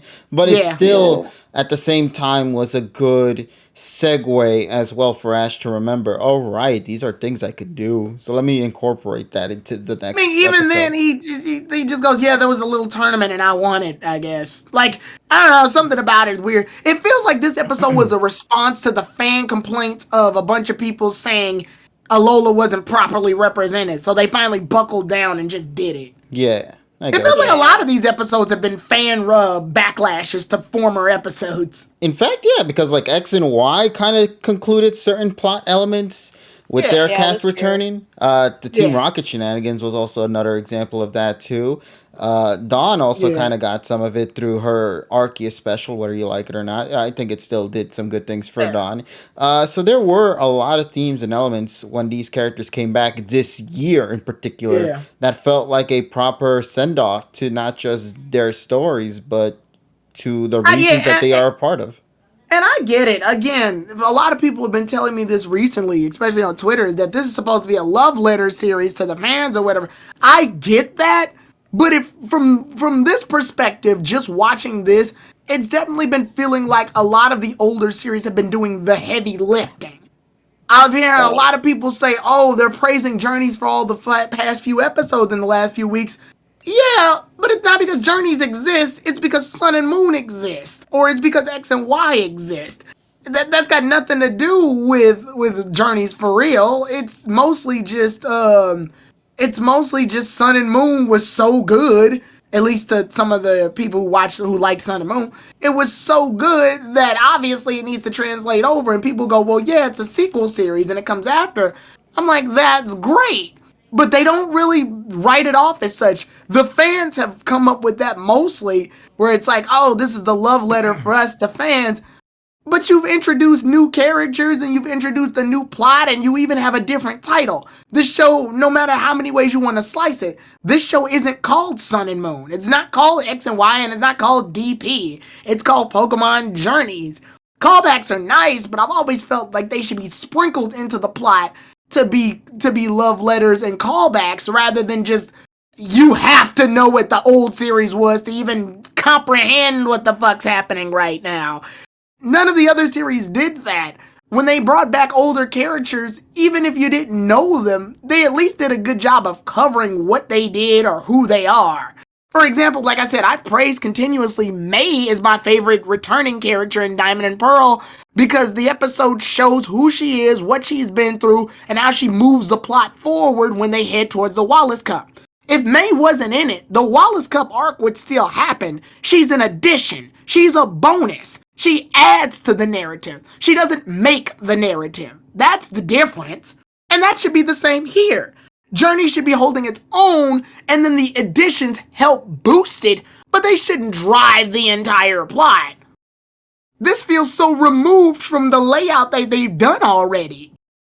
So that's the issue I have. It's a great episode, but it's also not its own episode. It is Sun and Moon doing the work. And that's the issue. But other than that, again, I still give it a pretty good praise because they mentioned the Masters 8 and they utilized some of it.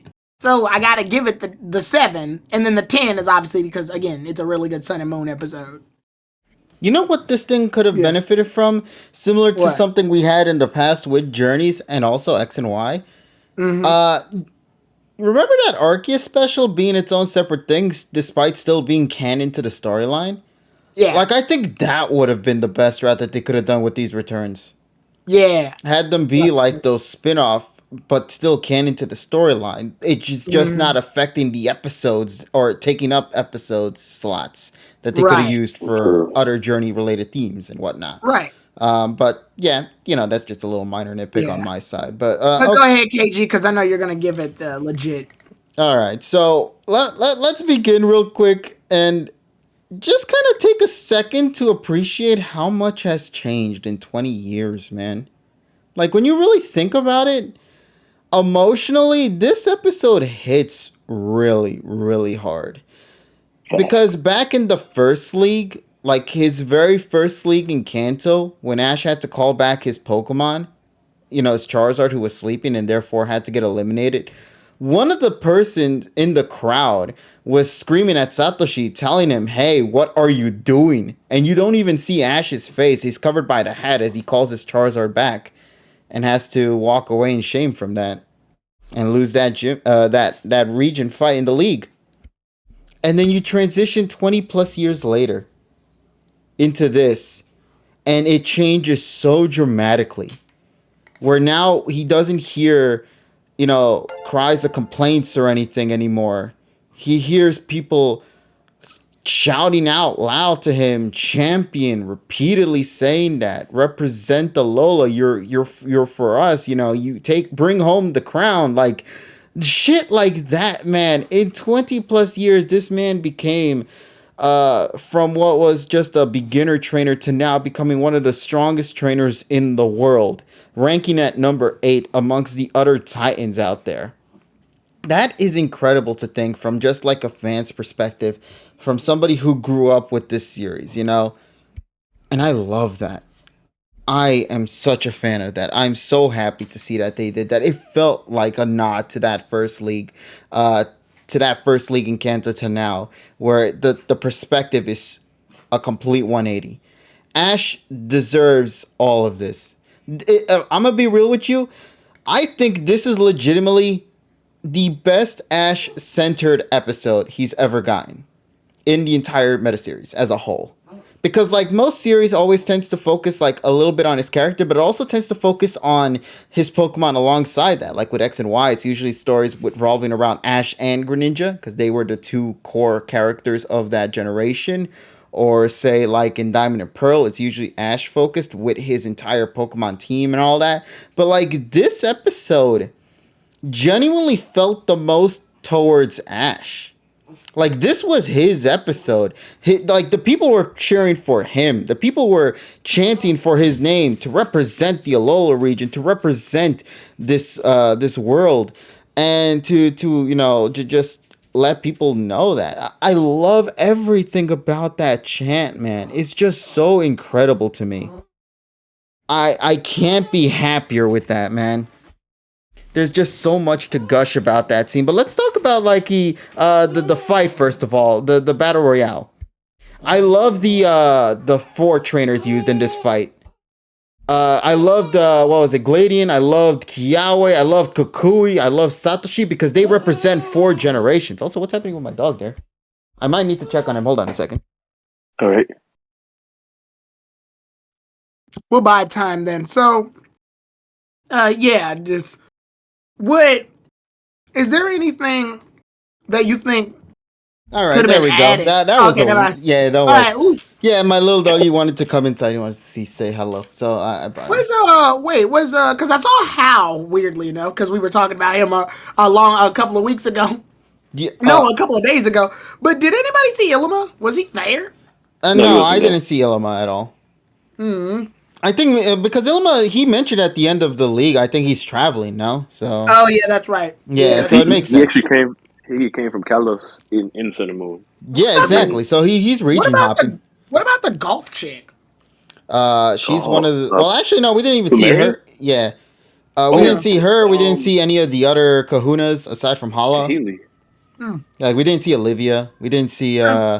Well, they're not super important. I guess it's okay. Yeah, I would have loved it, man. I would have loved to have seen Acerola. She's my favorite female character in Sun and Moon. Yeah, Did we see Nanu? No, we didn't see Nanu as well. That's weird. Yeah, there are certain characters that didn't make an appearance in this episode here. A lot. But to be fair, this episode was already crammed to begin with.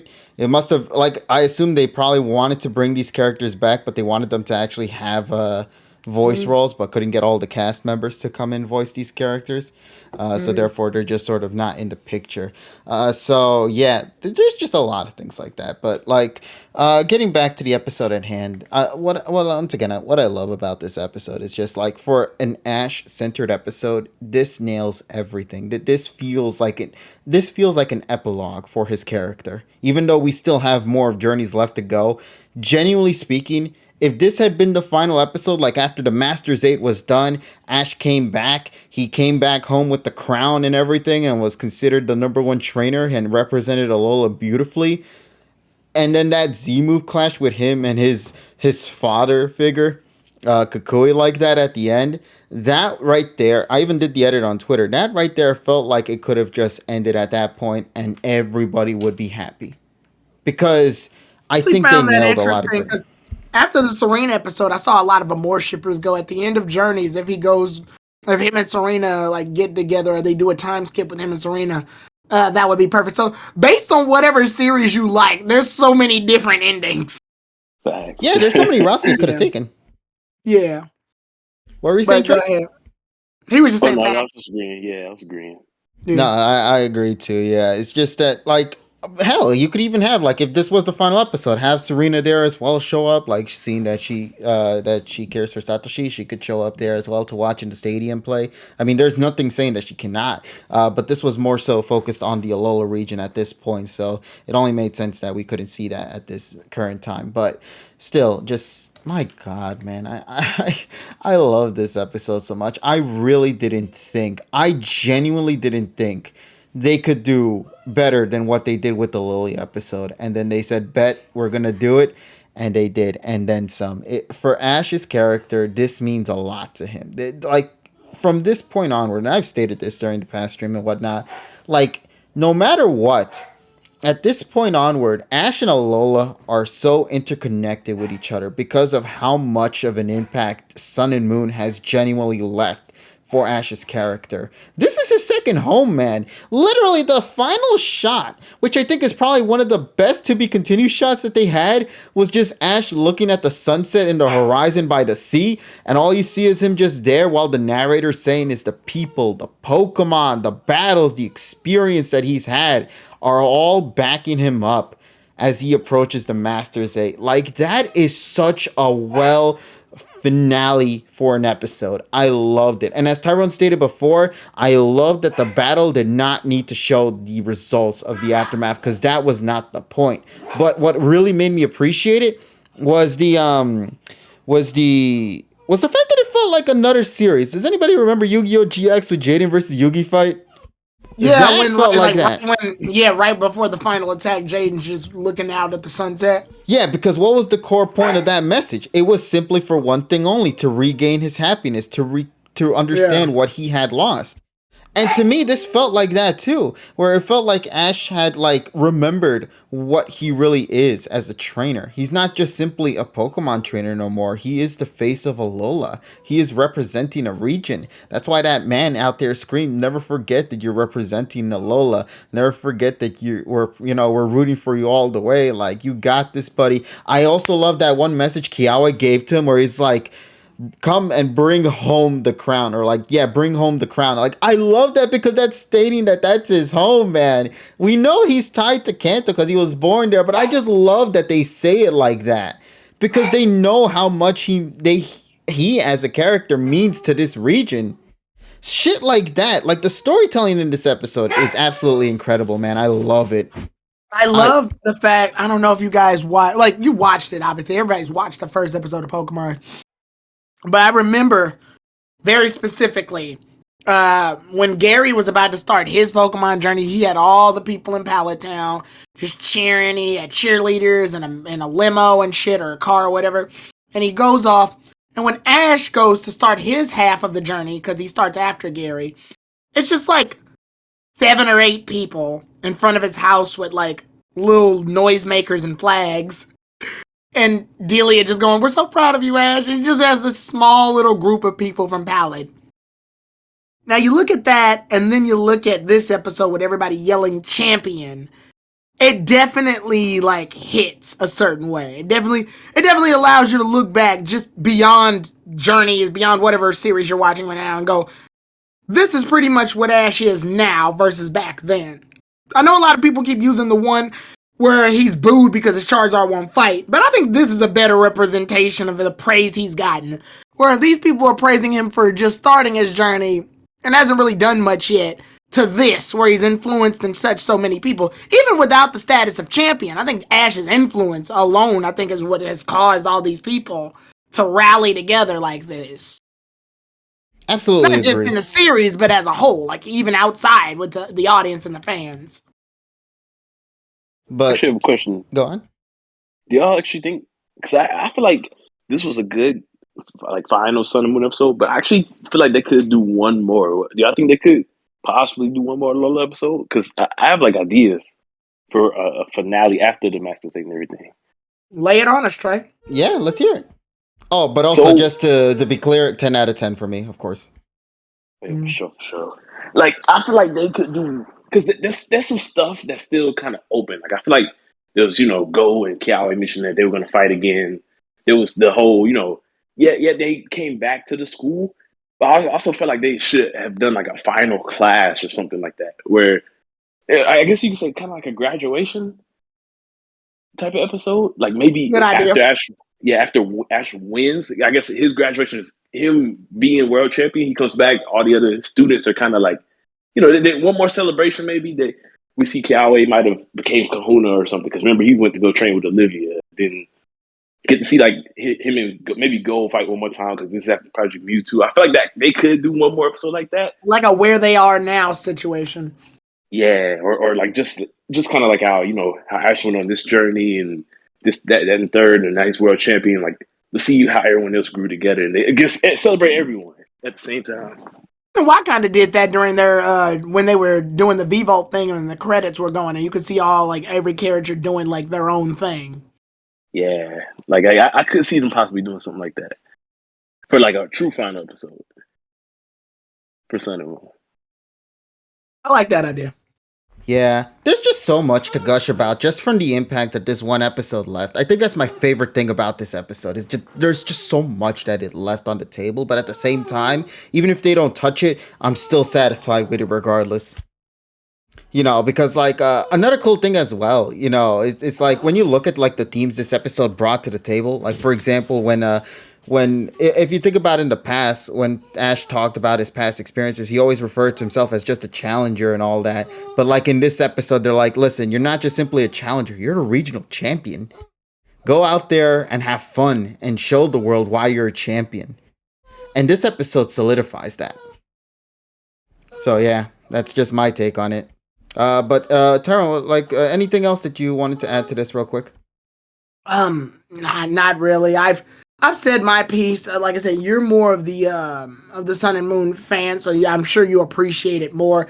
It's just with me, I have no absolute problem with Journeys going back to compliment on some of these things, but I think the problem is that it's using it to sort of drive itself forward and hold its identity. It's almost like saying, yo, I did all of that. No, you didn't. Sun and Moon did all that. You just happen to have the episode where it all finishes. It would be like if you said you did all your homework and you spent all night doing all your homework and you did all the work and then somebody stole your paper, wrote a couple of sentences at the end of it, turned it in, and they went, you did so good on your homework. No, you didn't. I did all that homework. Fuck you. Like, that's what it feels like to me. And when everybody goes, oh, wow, Journeys has really been killing it this week. No, it hasn't. It's been stealing fucking other people's homework. Well, they're related. That's John's cousin. He can steal his homework. No. Fuck all that. John can like, be influenced by what he did. That actually reminds me of a scenario. And make notes that are similar, but he can't fucking take all the work and then go, yeah, I've been killing it this week. Fuck you, Journeys. That reminds me of, okay, so back in January, me and my cousin had a class together. And he was like busy working. So I was like, okay, I had to do something. So I was like, okay, I'll just, I'll let you, see my stuff so you can, I get it, you've been working. Right. So meanwhile, we get 2 grades. He gets a 70. Bro, I'm like, huh? So I asked the teacher, he's like, oh, you did it wrong. I'm like, how I do it wrong? He did it right. It's my paper. What the fuck? Can I copy your homework, basically, situation? Literally, it's can I copy your homework, but change a little bit of it so it's not mine. Like, bruh, what? I'm not attached to Sun and Moon. It didn't have the same compared to everyone else. Yeah, that too. Like, yeah, and there's people who generally don't like it. To me, I like this one, even though I'm not a big fan of Sun and Moon, but I recognize Sun and Moon does really well with its character interaction. That's like its strongest suit. They knew that it was, because, I mean, why else would they bring all this voice talent back for one episode, man? They have to acknowledge that that's what they wrote this story It's for. one of the reasons that when they try to do X and Y stuff, I, like, roll my eyes during the battles, because I'm like, ugh. X and Y did better battles. These battles look like ass compared to the X and Y fights. Yeah, actually, yeah, you're saying Journeys plagiarized Sun and Moon. Yeah, it's like they're related, but that doesn't straight up mean you can take all the credit for it. Like I said, KG, if Sun and Moon had never happened, what would this episode be exact? First of all, this episode wouldn't even happen. This Then episode what? wouldn't occur. None Then of these what? episodes would occur. Exactly. I made that tweet a while back, and a bunch of people were saying that's unfair because this series is supposed to be the love letter. Yes, again, and I will say it again. It can be a love letter. That does not mean that the older series have to drive the plot. A love letter is when something comes in and helps influence the already active plot. AKA, if, like, well, yeah, AKA. AKA this episode. Yeah. Well, Actually, yeah, because this is literally it. It's to drive the message of Ash's character and what is being represented for him in the Masters 8. He's no longer simply being seen as the eighth challenger. Like they literally go out in promos and trailers now and are saying the first regional champion of Alola. I'm still banking on that word until the Journeys episode drops. You said you tackled that already. I still think it's still kind of awkward though because they it's almost like during the first half of the series they forgot. I think the reason why is because of the writing. Also, thanks, Kuro. So here's the thing: Aya Matsui was the one that wrote both last week's episode and this week's episode. And if you know Aya Matsui was the head writer for Sun and Moon, if I'm correct. Mm-hmm. So Aya Matsui knows certain things and elements that I think a lot of episodes seem to kind of fail on, and that is the aspect of character development. Yeah. And I'm not talking about like battles or like core moveset. No, I'm talking about down to earth moments. Genuine, just heartfelt moments that I think the series needs to attach itself more with. And I think these two episodes, the one we got last week and this week's episode, do that, which I feel is why these episodes hit as hard as they do. It's because if you really think about some of the episodes we've gotten in the past, there have been moments when they've done this, like with the Go and Drizzle episode, but like we rarely get to see more of this in the storyline. It's always been more on the adventurous side. Oh, what are they going to do next? Or what's the next big battle that they're going to do? But never do we really get a chance to just sort of go low for a bit and just look at the character individually for what they are and what they've accomplished to get to this point. Right. And I think this episode does that.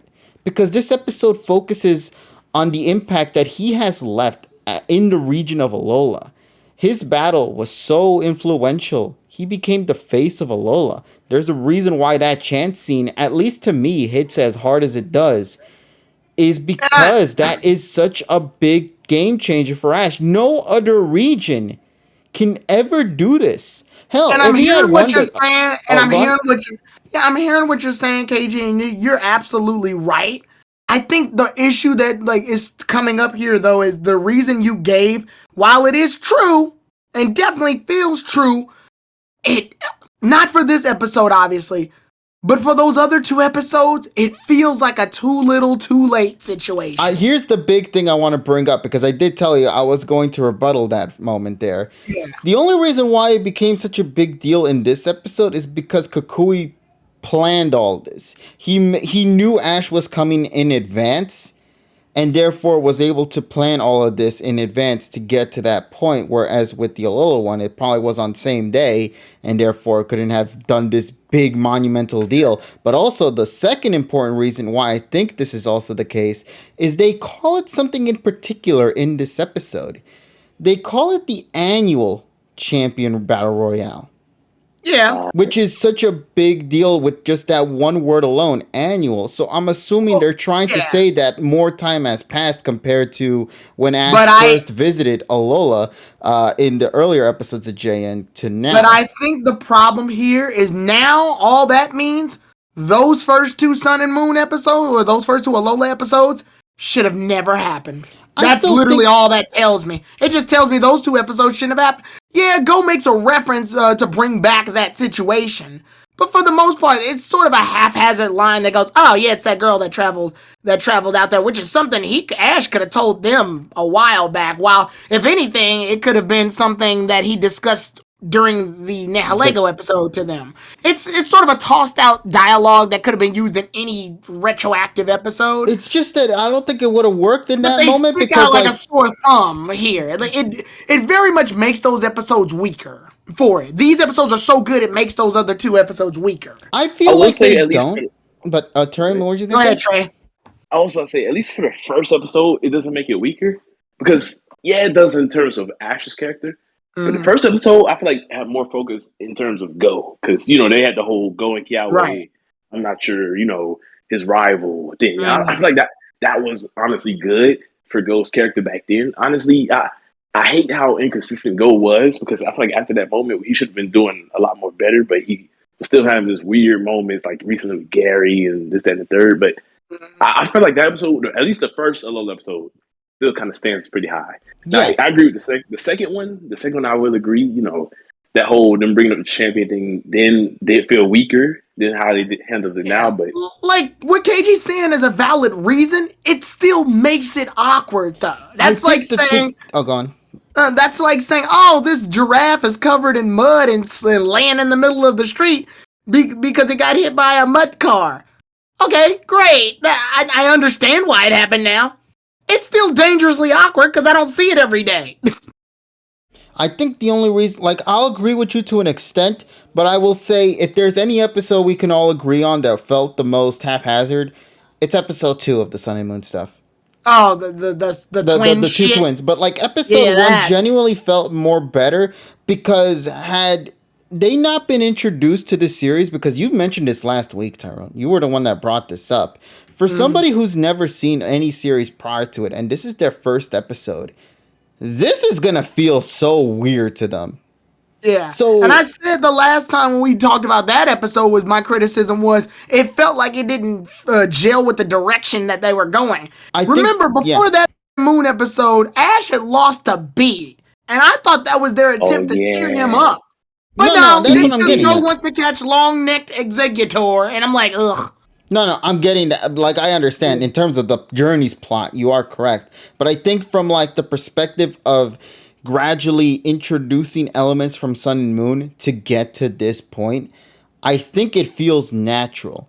Because, like I stated before, in that episode, when he came back to visit the cast, he came back on same day. Rather than when they told Kukui and the others that, oh, they're coming back in this particular day, so we have more time to prep for his return, where everybody was kind of shocked at the fact that he just sort of came right then and there, you know what I mean? To return to Lola in that episode. Yeah. That's why I think, like, compared to those two, because of the time frame, that's why this episode and the way the message was delivered hits a lot harder, because everybody knows what's about to happen. That's why they promoted the shit out of this battle royale. They called it the first annual. They told people to come and visit, to not miss this event. That's why the Skull Gang is there. That's why the Sun and Moon cast is there. Faba, all of the characters that we've seen in Sun and Moon. It felt natural. It felt like a steady progression, at least from not only in the narrative of Journeys, but also in the way Sun and Moon stories told in Journeys. Because if they literally jumped into this episode, it would have felt so rushed, and that's something you have to agree on there. Yeah, of course, and like these are all things that are great for the Sun and Moon section of that story. The problem again, though, is that when it comes to Journeys about it, like if you look at it from the Journeys half, the first 2 episodes, well, not even the second one. We won't even count that second one. The second one, kind of, yeah. Yeah, the first episode just comes off as narratively, even if Ash had just showed up, that's Ash's family. No matter what, like, your family should never have to be thrown off. Like, no matter if you just came to visit or you're announcing your visit, your family usually supposed to have your back no matter what.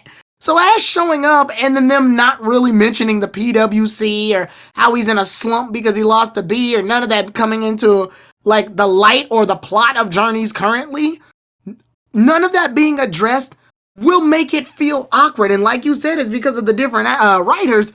But again, I'm not judging the episodes on what they're supposed to be. I'm judging them on what they are. And what I got was this random, I want to catch Executor with long neck. And then Kiawe going, you can't be Ash's friend. I's Ash's friend. Huh? What about Ash being upset by B? We're not gonna address Yeah. it. No, It that's just feels in terms of weird. that, that's why I said, like, in terms of the perspective of Journey's elements and plots, Yeah. that sucked. And I told you, I give it like a I mean, 3 or 4 out of 10 for that. At this point, you and I are pretty much on the same page. Yeah, now. we're just agreeing looking at this it thing. from different Yeah, Yeah, we're perspectives. just 'Cause- looking at it from the Sun and Moon half versus the Journeys half. yeah, that's why I kept saying, like, when we started this review, this is a Sun and Moon episode through and through. Sun and Moon fans got fed just like X and Y fans got fed with the Serena episode. Even though, like, for many, like, if they never watched X and Y, these problems that we're talking about right now could still carry over to that Serena episode too, because she just sort of got thrown out of the loop Well, for that. I will say that mostly Koharu played an active role in that one and wasn't over like that would Sun and Moon was mostly Ash time. Yes. Or at least the episode that came by. So you got to pretty much know the history of Ash to really clamp onto that one. Here, all you really got to do is know Serena, is know Koharu. Yes, you do need to know X and Y content to know how far Serena's gone. But it's very clear from the way they portray Serena, she's someone to look up to. She's someone to be well revered as a good as a good coordinator, or at least a good performer, based on her setup. They even say it. A Sylveon trainer is causing a lot of buzz recently. That means she's doing something right. So she at least starts her own legacy, even in the confines of Journeys. Koharu goes as far as to call her Miss. And then Serena goes, don't do that. Just call me Serena. Yeah, I agree. But like but also let's see if we're gonna bring that topic. What about the whole Amore scene as well? Because okay, that I will give you that. That's XY exclusive shit. Exactly. So that's like, got nothing to do with there will us. still be elements that I Got think nothing to do with Journeys. But I think that's the message behind it. I think when you see it from the perspective of like new viewerships, it'll be a little off-putting. Yeah, but since we are all viewers of this generation from the beginning to now, we have different perspectives on how we view this episode, and it also is influenced by what these series have brought to the table to make these episodes hit as hard as they do. Because like we stated before, with you and X and Y, you love that Serena episode, but that also helps from the fact that you love X and Y and Z to that level as well. So when those episodes do deliver on certain notes that you appreciate, you grow attached to it, and therefore you gave it a very positive review. For me and Trayman and even Emmy, who was with us previously, we gave it a high praise too, because we have such a huge attachment to the Sun and Moon series, that there are just certain things that we see that we also can appreciate as well. And and also just to let it be clear to everybody, none of us are bickering towards like anything negative per se, like of the episode in itself. Like the episode is still super solid. Yeah. Yeah, let that be clear to the audience. We're just bringing out points like if you were a new viewer, these episodes will not do you any favor at all whatsoever. But if you've ever seen any generations leading up to this point, these episodes hit hard. And they deliver a message that I think is very essential to Ash's character from this point onward. And as Emmy stated before, the PWC, this is the first time I've genuinely ever been excited for the PWC now. After this episode, I never thought that would happen where I would get excited for the PWC, because like, yes, it's with regional champions and all that, and wahoo, it's gonna be great to see them fight each other. But like, we know we've had our fair shares of problems with the PWC leading up to the Masters 8. So it really gave us a sense of dread to know that we were gonna enter this with not very positive terms. But genuinely speaking, if the battles still do not deliver, it'll suck. But like from the narrative perspective, after what I saw through this episode, if they can carry that into the Masters 8, I will love it for that, But I would also love it even more if they can also handle the battle as well, which we should briefly bring up. The trailer for the PWC matches. TSS already addressed this, but I'll bring it up since he's not here. The animation for it in the trailer does look a little choppy for certain frames with the battle things, but TSS also stated in that these are episodes produced for months in advance in the future. So, of course, with some time passing by, more production time and effort will be given to these episodes. These felt like, oh, we need to have these shots for this trailer. Can you just spruce it up a little bit so we can actually put it in this said trailer? And then, of course, when the final one comes out, then it'll get the extra polish that it rightfully needs to deserve the title of the Master's 8 animation. So that's just a speculation on my end there. We'll find out together when the Master's 8 occurs. But yeah, so we'll see where things go for that. But yeah, just once again, as a Sun and Moon fan, this genuinely solidified my love for this series. Just made me really appreciate Ash as a character and the things he's done. And this isn't to downplay any of the generations that came prior, because every generation has left an emotional impact for Ash's character. Let that be clear. X and Y did it. AG did it. DP did it. Best Wishes did. Like, all these generation stories have done something.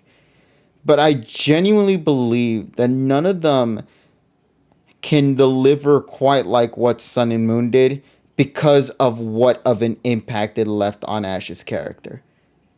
He, from this point onward, he will always not simply be seen as the regional champion. No, he'll always be seen as the first.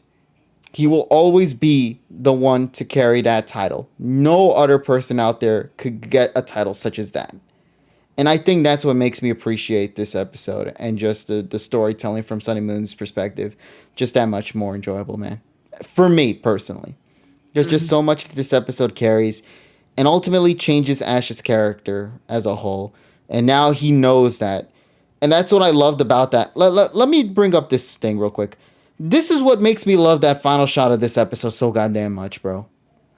I love how it transitions from that battle. And who do you see just looking at the sea? It's not Ash with Go, or with Koharu, or with any of the Sun and Moon classmates, or with any of the other characters. It's just him and Pikachu. The two that started that it hit off. me. Soga fucking Leo. God damn it, I wish he had showed up. I was about, Yeah, that I would've was gonna been nice. say that too, but he's also dimension hopping as well, and I'm not sure what they would do. Fine. Yeah, Hey, I I wanted to mean, bring that they up. could have panned the camera up and Solgaleo could have just ran into the sky. Hey, like Yeah. I said earlier, one more episode maybe. One more episode to Hey, graduate. yeah, actually, you know what? Yeah, he brings home the crown, and Sogaleo comes down to give his blessings too. You are right on that. So they could be saving him for that, because the other Tapus didn't If make an anything, appearance either. it's Sun and Moon's fault for having such a large cast. Yeah, because like, where's the fruit stand lady? You know, where's Pancake Girl? Where are those rivals for Sophocles? Like, there's so many characters that they could have pulled for this episode. But I'm still just happy that they went out of their way to pull as many as they can for this one episode. Remember, this is a 20-minute episode, and the fact that they're able to deliver so much and then some, I think has to be credited properly. Yeah. And I think they nailed it in this one. Absolutely, 100% for me anyway. So yeah. With that being said, yeah, that final shot with Ash and Pikachu, the only two characters in that moment, just looking at the horizon, looking at the sunset, and then when Kukui comes and asks him, "What are you doing here?" He just simply says, I'm just happy. I'm happy that I came here." He's never done that for any other region, man. Like, when you really think about it, when was the last time he really just sat down and genuinely said, "I'm happy I came to this region, and I'm happy I came back to it, and I'm happy I did things I did to get to this point"? Like, there has never been any region that really put such a big emphasis on that. And I love that. I cannot express that enough. I cannot just continue just bringing that same message up, but Jesus Christ, man, that as a fan of Sun and Moon, that just makes me happy. It's a second home, man. The message behind it is beautiful. The way they ended the battle is beautiful. The fact that a god gave his blessings to Ash at the end of this episode, a god gave his blessings and his prayers. Let that sink in for like a second, man. That is amazing. Because Like, I remember. I think, was it an early episode? Yeah, it was in Sun and Moon. They had to, like, they wanted to get one of the Tapus to show up. So they were like, yeah, we gotta pray to it and this, that, and the third. And now look at how it reversed. Yeah, Yeah. it's just incredible, man. I appreciate it all, and I'm happy that it was Tapu Koko that was the only one that showed up as well, because him and Tapu Koko do share a story together. So it only made I sense that remember. Tapu Koko would appear in this episode I, too. Yeah. I remember If now. It was. Ash had I to think it was when. absolutely use a Z move against Electivire for that whole thing, I wish it had just been the regular Gigavolt Havoc one and then saved the 10 million Thunderbolts one for this episode. That would have been fine if I had to Yeah, like compromise. he punched that Thunderbolt thing over to, oh, that would have been narratively beautiful, Yeah. because that would have meant that he lost his Pikachunium Z in the middle of his journey, and then the chants and shouts of Alola would have It rejuvenated that changes it Z move. back. Yeah, Yeah. he realizes what he was missing all along, Yeah, that would have and been fine. Cause then he can still represent Alola by using the Z move in the first fight. And then in this fight, it's he restored it back to its pure form. Plus Tapu Koko shows at the end of the episode anyway. yeah, and he would be like, yeah, you finally remembered what the hell you're supposed to be doing. So yeah, I agree with that. I do 100% Yeah, agree with I that. think that would have been a nice compromise. Yeah, actually, and then that would have made more sense for why it became permanent, the Pikachunium Yeah. Z. I understand why it still did after the end of Sun and Moon, because Yeah, of technically course. that was his grand trial, his big finale, so it would still make Mhm. sense regardless. But it would have been an interesting concept that, like, if Ash was to pick up the Z crystal again, he would notice that it somehow went back to just a regular electric type Z Yeah. crystal, but he wouldn't know the reason why. Oh, okay, or Kuro suggested Pikachu use normally MZ just because the Or the uh steel. yeah, that way Ash could that's the electric types are resistant to steel. Oh, Ash true. could go, oh, if we can't use electric moves, I got one big move we can use that's not electric, and then have Pikachu use Yeah. normally MZ.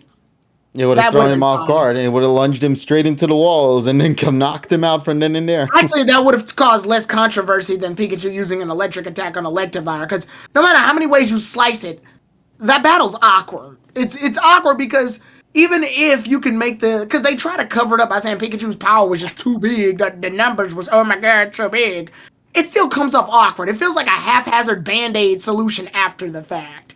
Whereas if he had just used normally MZ, it could have been like, oh, okay, Pikachu didn't use an electric move, he just used the normal move to solve that problem. The solution was to not face the problem. Which I really do wish they actually did do that and brought back the other Z crystals. I feel like they only brought the other Pikachu Z Oh because yeah, because we that's could the only see one that's memorable, unfortunately. we could have saw cool things like Ash is not just relying on Megas with Lucario, but boom, he pops out the Steelium Z. That would be like whoa, like it would surprise the person he's battling because they're watching the PWC fights. They're all expecting him to use Mega Lucario. So just imagine him pop out, boom, I got the Steelium Z, or boom, I got a Mega Gengar. It's just I think it would make more. It would be a lot more for them to put into the series to develop. And we know that Journey isn't really known for the character development for Ash's team, so it's like whatever. I guess maybe some other day. But yeah, I agree. There are elements they could have done. But you know what would have been the biggest criticism for that? And I could already see Mm-hmm. it from a mile away. People would have been like, damn, you're using Sun and Moon plots throughout the That's series. true. Yeah, Yeah, That's pretty true. much. which that, like, it's still a good thing, correct? But, like, God, they're milking Sun and Moon at that point, and I think that would have left Yeah. such a detriment to this episode here. You know what I mean? Like, the Yeah. only That's a reason good why point. this episode hits is because of how little uh, there were focuses on for Alola themed content. That's why when we got to this episode with the chants and the roars and everything, it delivered on that front. So yeah, overall, I think for the most part, everybody came out of this episode with a genuine smile. I don't think people genuinely can hate this episode, especially. Well, they can criticize it. Let that be clear. You can still criticize the episode, but I genuinely believe everybody came out with this episode with a smile on their face because it did fix what many people were complaining about. And now it's a matter of, okay, we're leaving it in your hands, Tomioka, who is the writer for Journeys. Do it. Let's see it. Let's see you take care of this bit right here. Aya Matsui, like, I want this to be clear now. You know how everybody always keeps saying when Tomioka's name is appearing as the writer, everybody knows, okay, get excited. You know what I mean? That's how it's Yeah. always Exactly. been. But now, after these two episodes, if Aya Matsui ever comes and write down an episode, I want everybody to be as excited. I want Aya Matsui's name to be just as iconic as Tomioka's. That's how much of an impact these two episodes left. I think Aya Matsui deserves it. Absolutely. So, Definitely. yeah, that's just all I got to say on that. To the people who worked on this episode, to the animators, to the writers, to the voice actors, the incredible voice talent they got for this one episode, man. Uh, y'all did an amazing job. Y'all did an incredible job with this one. They left the foundation for you. Now it's up to the rest of the staff of Journeys to take what was given and fully utilize it in the narrative of the PWC. You just have to. Yeah. Otherwise, what was the point of all of this? That's going to be the real kicker. If they don't follow up what they had done in this episode, what the hell was the point? Sunny Moon fans will get fed. That's for sure. They'll be happy regardless. But like from the perspective of a Journeys follower, of only just a Journeys follower, it'll come off a little weird or Yeah. very bad. But yeah. So yeah, I have one last complaint I have about this this whole thing with the Lola stuff. Mm-hmm. I'm mad we're going back to Journeys now after this episode. That's the problem. That's what I'm saying the whole time. Is that this is great for Sun and Moon, but basically when you're done with all of it, you gotta go back to Journeys, and that's what people are upset about. And I'm going, this is the show we're currently in. This is the fucked up part. And people keep arguing with me about it, saying this is supposed to be what it is. No, it's not. You've separated the two and put them in the same pool and went, they're equal. They're not. They're about not. as they're about as equal as that meme where the mother's holding the one baby in the pool, the other baby's like drowning, and then meanwhile there's like the fucking kid underwater that's dead. Yeah. Like it's all in the same pool, but it's not equal. It is not It's not. equal. Listen, let me be clear. I will still give praise to Journeys because if Journeys did not exist, these episodes would not exist. I want that respect to still stick on with Journeys. But at the same time, when we get out of that whole element of like representing the region's past, god damn, I want to go back. Like that's just, All like, it does is just make you want to watch Sun and Moon more. This doesn't make you want to watch more of what Journeys has to offer. or at least you know what? Let me be clear because I did mention I want us to still. I'm still excited for the PWC. I'm not excited for any of this Go content, man. I'm sorry. I want to be. I really do. Hell, Trayman, you literally left for like 40 something episodes and came back for what? Specifically for Alola, right? Wow. Exactly. So true. So it's not something that's only just a me thing. I can guarantee you that's just felt like in general. For That's some so people. true. So it's not to say that like as a detriment to me. Like you're still doing incredible content, as well. Yeah. But I'm just saying like for when you're talking about particular episodes, you hopped back to Alola because you know how much Alola means to you. That's what I'm trying to say. Facts. Like that's the truth, though. You're absolutely right. Like Journeys hasn't really been hitting for me. I can't even lie. Like it's I don't know what it is. It's just like it's been a lot of episodes where I just end with not like I've been wanting to do videos on it, but just like I ain't got the motivation. But this one I went and watched it 3 times. It's like it got me feeling it again. Like I got that feeling of like loving like the anime again. But it's just for this one episode, end of last week. So it was like, dang. Yeah, it was only for these moments, and now it's And like I know you're saying you're excited for the PWC. To me, to be honest, I've been more excited for the promotionals for the PWC, but I'm not confident enough in the PWC to deliver. That's the sad part. You know what? I think that is it. I think it's the promotion because, like, what are they doing? They're making acrylic standees for all 8 generations or 8. Yeah. Did you see the Leon and Diantha poster recently? Dude, Yeah, no, actually, no. Can you I send love me that. Yeah, I'll send it to you. Hold up. I saw one with it was Leon and Diantha, wasn't it? Yeah, they're eating scones at the at the You restaurant. see Leon with like this bread and shit like that.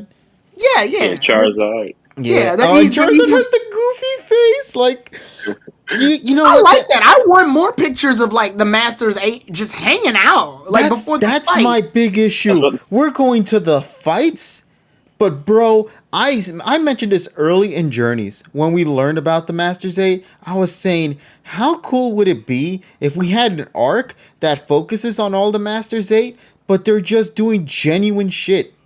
Nope, they're not all just focusing on yeeted into a battles. tournament. Nope, they're all just yeeted into a tournament, ready to I kill each other. respect the tournament aspect, but bro, I would have loved it if they hung out together. Exactly. Have like instead of an opening ceremony, have like an opening week. If you know sports, then what an opening week is pretty much where before the actual competition begins, like they do interviews with some of the people that are gonna do the stuff. Some of the people go into where it's gonna be all set up. You get news coverage. You get people doing like promotional events, charity events. It's like this big thing before the actual thing starts. And most importantly, you get to see the faces of that tournament be together, do shit together. Because at the end of the day, they all have a same common thing that they love. At least in this world, Pokemon. They all have an appreciation for Pokemon. And it would be lovely to see their ideals clash with one another in this kind of format. Because it'll give them an opportunity to build up these characters, especially, once again, most importantly, it'll, like for you, Tyrone, you always keep bringing this up. What's the one thing these episodes do? They do great when it comes to those who are fans of the past. But if you are new to this, these characters are going to come out of nowhere. From the video game perspective, you'll appreciate it. But like from the anime perspective, you want to see more. Yeah, unfortunately, the way this tournament's set up, it's just a bunch of champion-style action figures that are gonna bump into each other until one of them's the winner. Like, I would love, dude, I would love if, like, we go to an ancient ruins or something, and Cynthia's there because, you know, archaeologist, but Steven's there because, you know, rock. And then, like, they're, like, excavating together and shit. Bro! And you wouldn't even have to have Ash there. The Ash would be like hanging out with some of the other members, and you'll still have focus on Cynthia and Steven there on the side. Like he would stick out. Alon and Iris are hanging out together because Iris went to go catch like Salamence or some shit because it can mega evolve, and Alon needs the mega evolution energy or something. So they gotta go find a Bagon or something, and Iris goes get the bro. Like there's so many fun combinations, but they're not gonna fucking do that. Especially when you look at, like, Iris already has two, like, Lance and Cynthia. She battled Cynthia before, and she trained with, if they do the whole cousins thing with Claire. Yes. You know, she trained with Claire, then, you know, boom, that's like, oh, wow, Claire's told me about you. Like, those are two characters that, you know, you could really put right there with Iris, too. Yeah, or like they got like a Kanto festival and Lance shows up because he's the champion, but Ash shows up because he's from Kanto too, and they have like a little exhibition fight between Charizard and Dragonite or something. Like, bro, there's so many fun little possibilities, but they're just headcanon. They're just speculations at this point. I think that's what hurts the most. Yeah. Is like they could benefit it not just from the story perspective, but from a first viewer's perspective. Because once again, these characters, we know them from the video games, except for Alon. But the other ones mentioned in Oras actually. Yeah. Well, through text dialogue. Through text. Yeah, sadly. But like that's the thing. These could have been benefit. You know what it reminds me of? Like as Chat says, the Don George shit, the John George tournament. Like which is still one of the best things about Best Wishes. They could have benefited from that style of writing, bro. I would have loved it. It would have been great. Hell, it would have been a funny opportunity for Ash to have actually worn the Galar suit. You know, when they go into the battle arenas. Like that would have been the perfect opportunity for them to have had done that. You know. But those are just imaginations, man.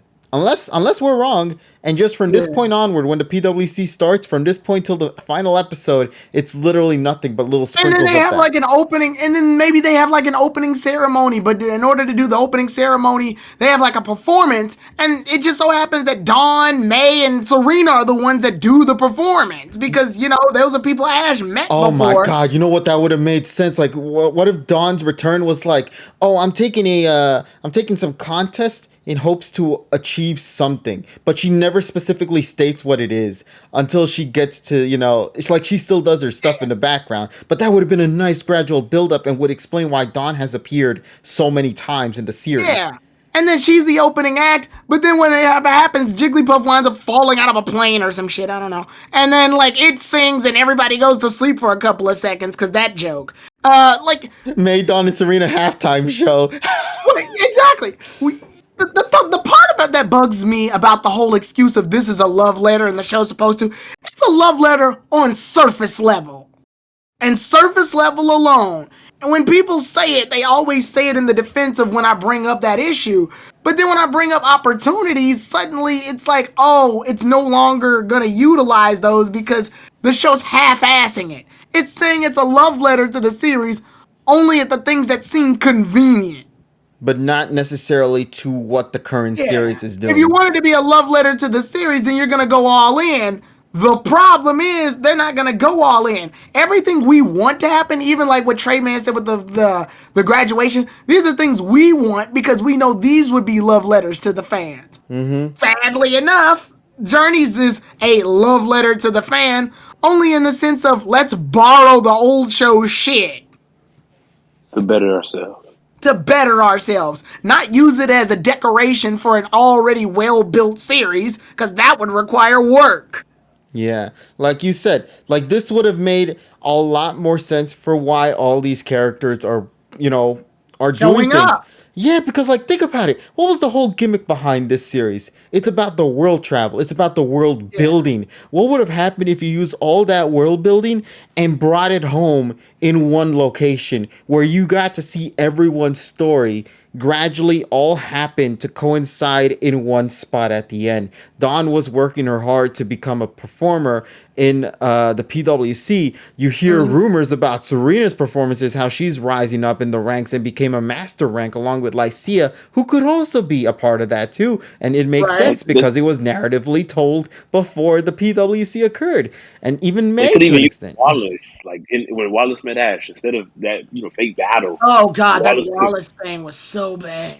Wallace could actually been telling Ash about this big performance that's about to happen. Tease it a little bit. You want to know what? Okay, so and I wanted to point this out too. The reasoning for why things happened. Remember, this all started because some old man told Sakuragi he saw some strange Pokemon in Crown Tundra, which is extremely a haphazard, vague reason. You know how many strange... We're in the world of Pokemon. You want to know how many strange Pokemon exist? Actually, they did play around with that. Remember the Gigaru shit? Yeah, but the point being here is that the only reason this episode starts is because the old man just said, I saw a very vague thing. It feels very, imagine all it would have taken with that old man to not say something to Sakuragi, and we never get the Sun and Moon stuff. That's as flaky as that is. That's as flaky as that transition will be. Now cut back to May's situation in Diamond and Pearl, because I like that example. May is going to the Wallace Cup, but Wallace already invited Ash, Dawn, and the others. This plot continues without May. May's an added addition. She just happens to be going to the same place. They work together. They flow together. Here, this plot is relegated to an entire two-parter of Sun and Moon simply because the old man saw something that was kind of funny looking. You see how flaky a link chain that is for transitional pieces? Whereas in the other example I just gave, the plot still goes forward, May's boosting it and going the same direction. That's how you do a transition. That's how you do a return and a callback. That's proper. This just feels like, oh, we just got lucky that old man happened to see a weird Pokemon, because if he didn't, this would not exist. Moan would have got his memory back and everything. All of that would have happened. It's just Ash Go and Koharu wouldn't have seen it. Because that's how they're brought here. And Lily would have got attacked as well. Well, I want to hope that Gladian would have showed up in time. I hope. Also, I love that as well. Speaking about Gladian real quick, that whole message they brought in this episode about how they were watching it together, and then you see in the background Gladian almost spits his drink, like he didn't want it to be revealed. And he kind of blushed about it. That makes me kind of upset Gladian didn't enter. Well, I guess he couldn't because he was searching for his dad. Yeah, he was searching for his dad. It was unfortunate timing is the issue. He would have definitely been a part of it, bro. They did take a moment to stop and have him look back on it, though. Because he looks a little upset that he's left out, but then he goes, I should do more training myself. Yeah, and then, of course, he takes that and rewards it with the Battle Royale. Which, kudos to Gladian for having more variety in Pokeballs than the one who wants to catch all the fucking Pokemon. Go! Hey, listen, man, That's he's just very like true. me for real, bro. Only uses Pokeballs. I've been in that game since the beginning. He's copying my style. That's the big issue. No, the artists don't want to draw any more fucking Pokeballs, and they got mad when Sun and Moon was announced because then that means they had to work. Actually, no, I'm pretty confident the Sun and Moon staff writers were happy to do changes.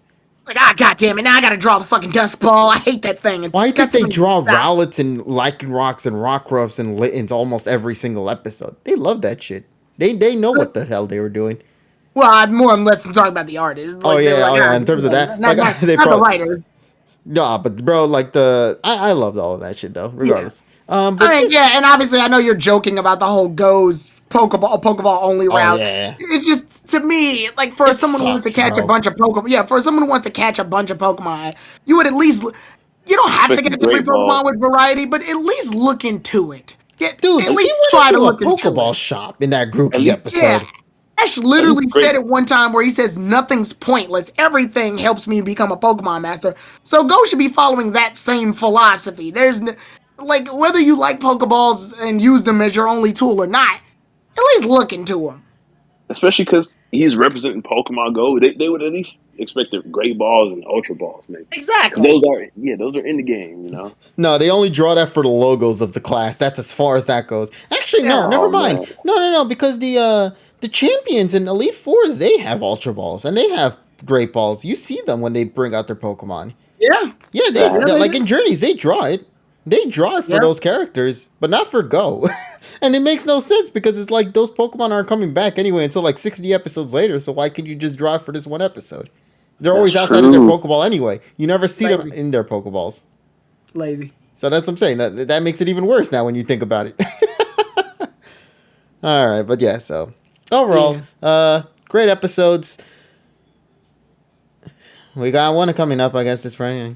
Oh yeah, the Go thing. Mm-hmm. I do like that he's Processing. stepping on the little patterns for the Reggies. He's doing the little stepping puzzle thing that you would do Yeah, to that the we Reggies. did in the game. Yeah, that's kind of nice. I think my biggest issue, and I've always said this before, I don't like that Go's main rival is Gary. That's Ash's rival, not yours. Quit mooching off his and get your own fucking rival. Yeah, his name is Tokyo. Damn it, he's right freaking there. Right, no, and the actually, rival no, don't have to be bring- They introduced two new ones at the butt end of the arc. at the butt end. Yeah, like at that point, it's an afterthought. I really don't like it. I'm sorry. It doesn't feel right to me. It feels like they couldn't really give Go a real rival, so they just used an already established character because that's easier. But yeah, so what do you guys say? We Yeah. gonna wrap things up then for tonight? Should have been Leaf. Oh wow, yeah, Sounds that actually good. would have been cool if Leaf was the rival. That would have been nice. I would have liked to see her in the anime. Excuse you, Leaf is Serena, buddy. Oh, that's what it is. Shit. Well, I okay. mean, that's what everybody kept interpreting it Yeah, as. yeah, I remember that. That That's was why she had the straw hat and all that shit. yeah, the hat. Mm, Yeah, it looked a lot like Leaf, or Yeah. she looks a lot like Leaf, I should say. But yeah, let's go and wrap things up then for tonight. Why don't we? yeah. All right then. So everybody, thank you guys so much. And apologies if we went a little extra, but you know when we talk Yeah. about Sun and Moon, know for a fact we're gonna gush the shit out of that series. The power of Alola. The power of Alola compels us to talk about it for 65 hours, bro. And I am not mad about it one single bit. I can talk about Alola for days on end. But, of course, we all have to go and call it a night. It is the weekday, and therefore a lot of us have to go to school or work or any of those things in between. So, of course, we're going to go and wrap things up for tonight. But before we go, though, let me first give a thank you once again to Trayman for coming on to tonight's review portion. Really do appreciate that, buddy, that you came out to ask to join for this one. Really great to have you back on here for another session. Oh yeah, thank you as well. Thank you. I really appreciate it, yo. It was good talking to you guys about this episode. It was indeed. When the next little episode comes back, 60 episodes later, you're always welcome to come back for that one, buddy. Hey, I appreciate it. Yeah, so I always love having another stand of Sun and Moon also to talk with as well, alongside with Emmy. So yeah, thanks to Emmy Let's as hope well. it's- She left a little earlier, so yeah, thanks to her as well. Thank you to Tyrone as well for coming through, and congratulations again on your 12-hour stream achievement, buddy. Very happy for you, buddy. Thank you. Glad it went well, and hope everything goes smoothly for us throughout the rest of the week. So why don't we go and tell the folks what we're going to be doing this upcoming week? Let's begin with tomorrow, Tuesday. Minecraft? What the hell are we doing? Minecraft? I mean, we can still continue Minecraft. I already gave some of the codes to the community in the Oh Discord yeah. server. So I mean, if It you was want either that or the Sonic didn't they shit, have they have Chemical Plant. I saw that. It looks nice. But I think we played Sonic 2 recently. Yeah. That I don't think I can last another 4 hours on that, buddy. Yeah, it's Minecraft. Yeah, Also, KG, I know this is off topic, but did you see what they did to replace the blood on your in the Chinese oh yeah. censorship? Unfortunately, that's a fake edit. I Ah, know damn it. it. I know what you're thinking. Mayonnaise everywhere. It's weird, You but like, mean bukkake. yeah, but like, no, that was a fake edit. That somebody Yeah, okay. flew So out of proportion. Minecraft. We got Minecraft tomorrow. Minecraft tomorrow, and to the community members who want to join us for that, you're always more than welcome. We'll let you guys know about that tomorrow. And then of course on Wednesday for my channel anyway. Let's take a look at the announcements, ladies and gents. See what we got as a result overall. So, ladies and gents, at the end of it all, we are going to be playing Pokemon Unite on Community Game Night for Wednesday. That's gonna be interesting. It's gonna be hella interesting, Hey, actually. KG, let me in on that. I'm gonna do it too. You want to join? Yeah, I'll move near Automata to a different day. I went in on this. Okay, so Pokemon Unite, we're gonna be doing a full community game night with the crew online. Yeah, let me in on this. This Oh, will be Tyrone, fun. Tyrone, this is great because since you're streaming, you could be on Team A and I'll be on Team B, and we'll have different perspectives of voice calls. Because your Yeah. voice call will be with your group of people, and my voice call will be with a group of people there too. Something crazy. It could create an exclusive perspective on both angles. I've Yeah. never actually played Unite before. And then I know at some point I'm sure we gotta team up so we can fight these people online. Oh yeah, but hey, that only just means that we're gonna take this fight that we're gonna have right now on Wednesday, and make it a lot more fun with playing with the community. So, ladies and gents, this Wednesday, get your Switches ready, and also make sure you download it in case you didn't download it, and come join us for Pokemon Unite. So that's gonna be a lot of fun. Thursday is going to be the tripod with Tyrone and Terrell. Depending on what comes out, if by any chance we do get some information for Pokemon, know for a fact the tripod's probably going to be where we're going to talk about it. I assume. In extensive Yeah. detail. Because I think 1 hour for just the Pokemon portion is going to be a little too minimal. So for the tripod, I think it'll be great for that. Yeah. So yeah. Funny enough, Unite colors are Scarlet and Violet. Ooh. And then of course, as usual, Friday is a reaction night on my end. But Tyrone, what you got planned for the week? I know we share a lot of similar things, but I think for Thursday and Friday, Thursday we're doing the tripod, like you just said, and then Friday I may try to sneak in a Nier Automata. I may try to move the Nier Automata stream to that on Friday, so to make up for it because I went in on this Unite thing. Yeah, dude, we're gonna do it like we did last week with the Jackbox. It was a lot of fun, man. It was hella fun playing with the community. I can guarantee you, Tyrone, you'll have a lot of fun with it. Yeah. With playing with the community. The community. Wait, are you guys fighting ranked or just No, we're random? fighting because we got like 10 people ready to go and come and join us in the battle. So we're gonna have custom battles with the community. You guys are doing the casuales.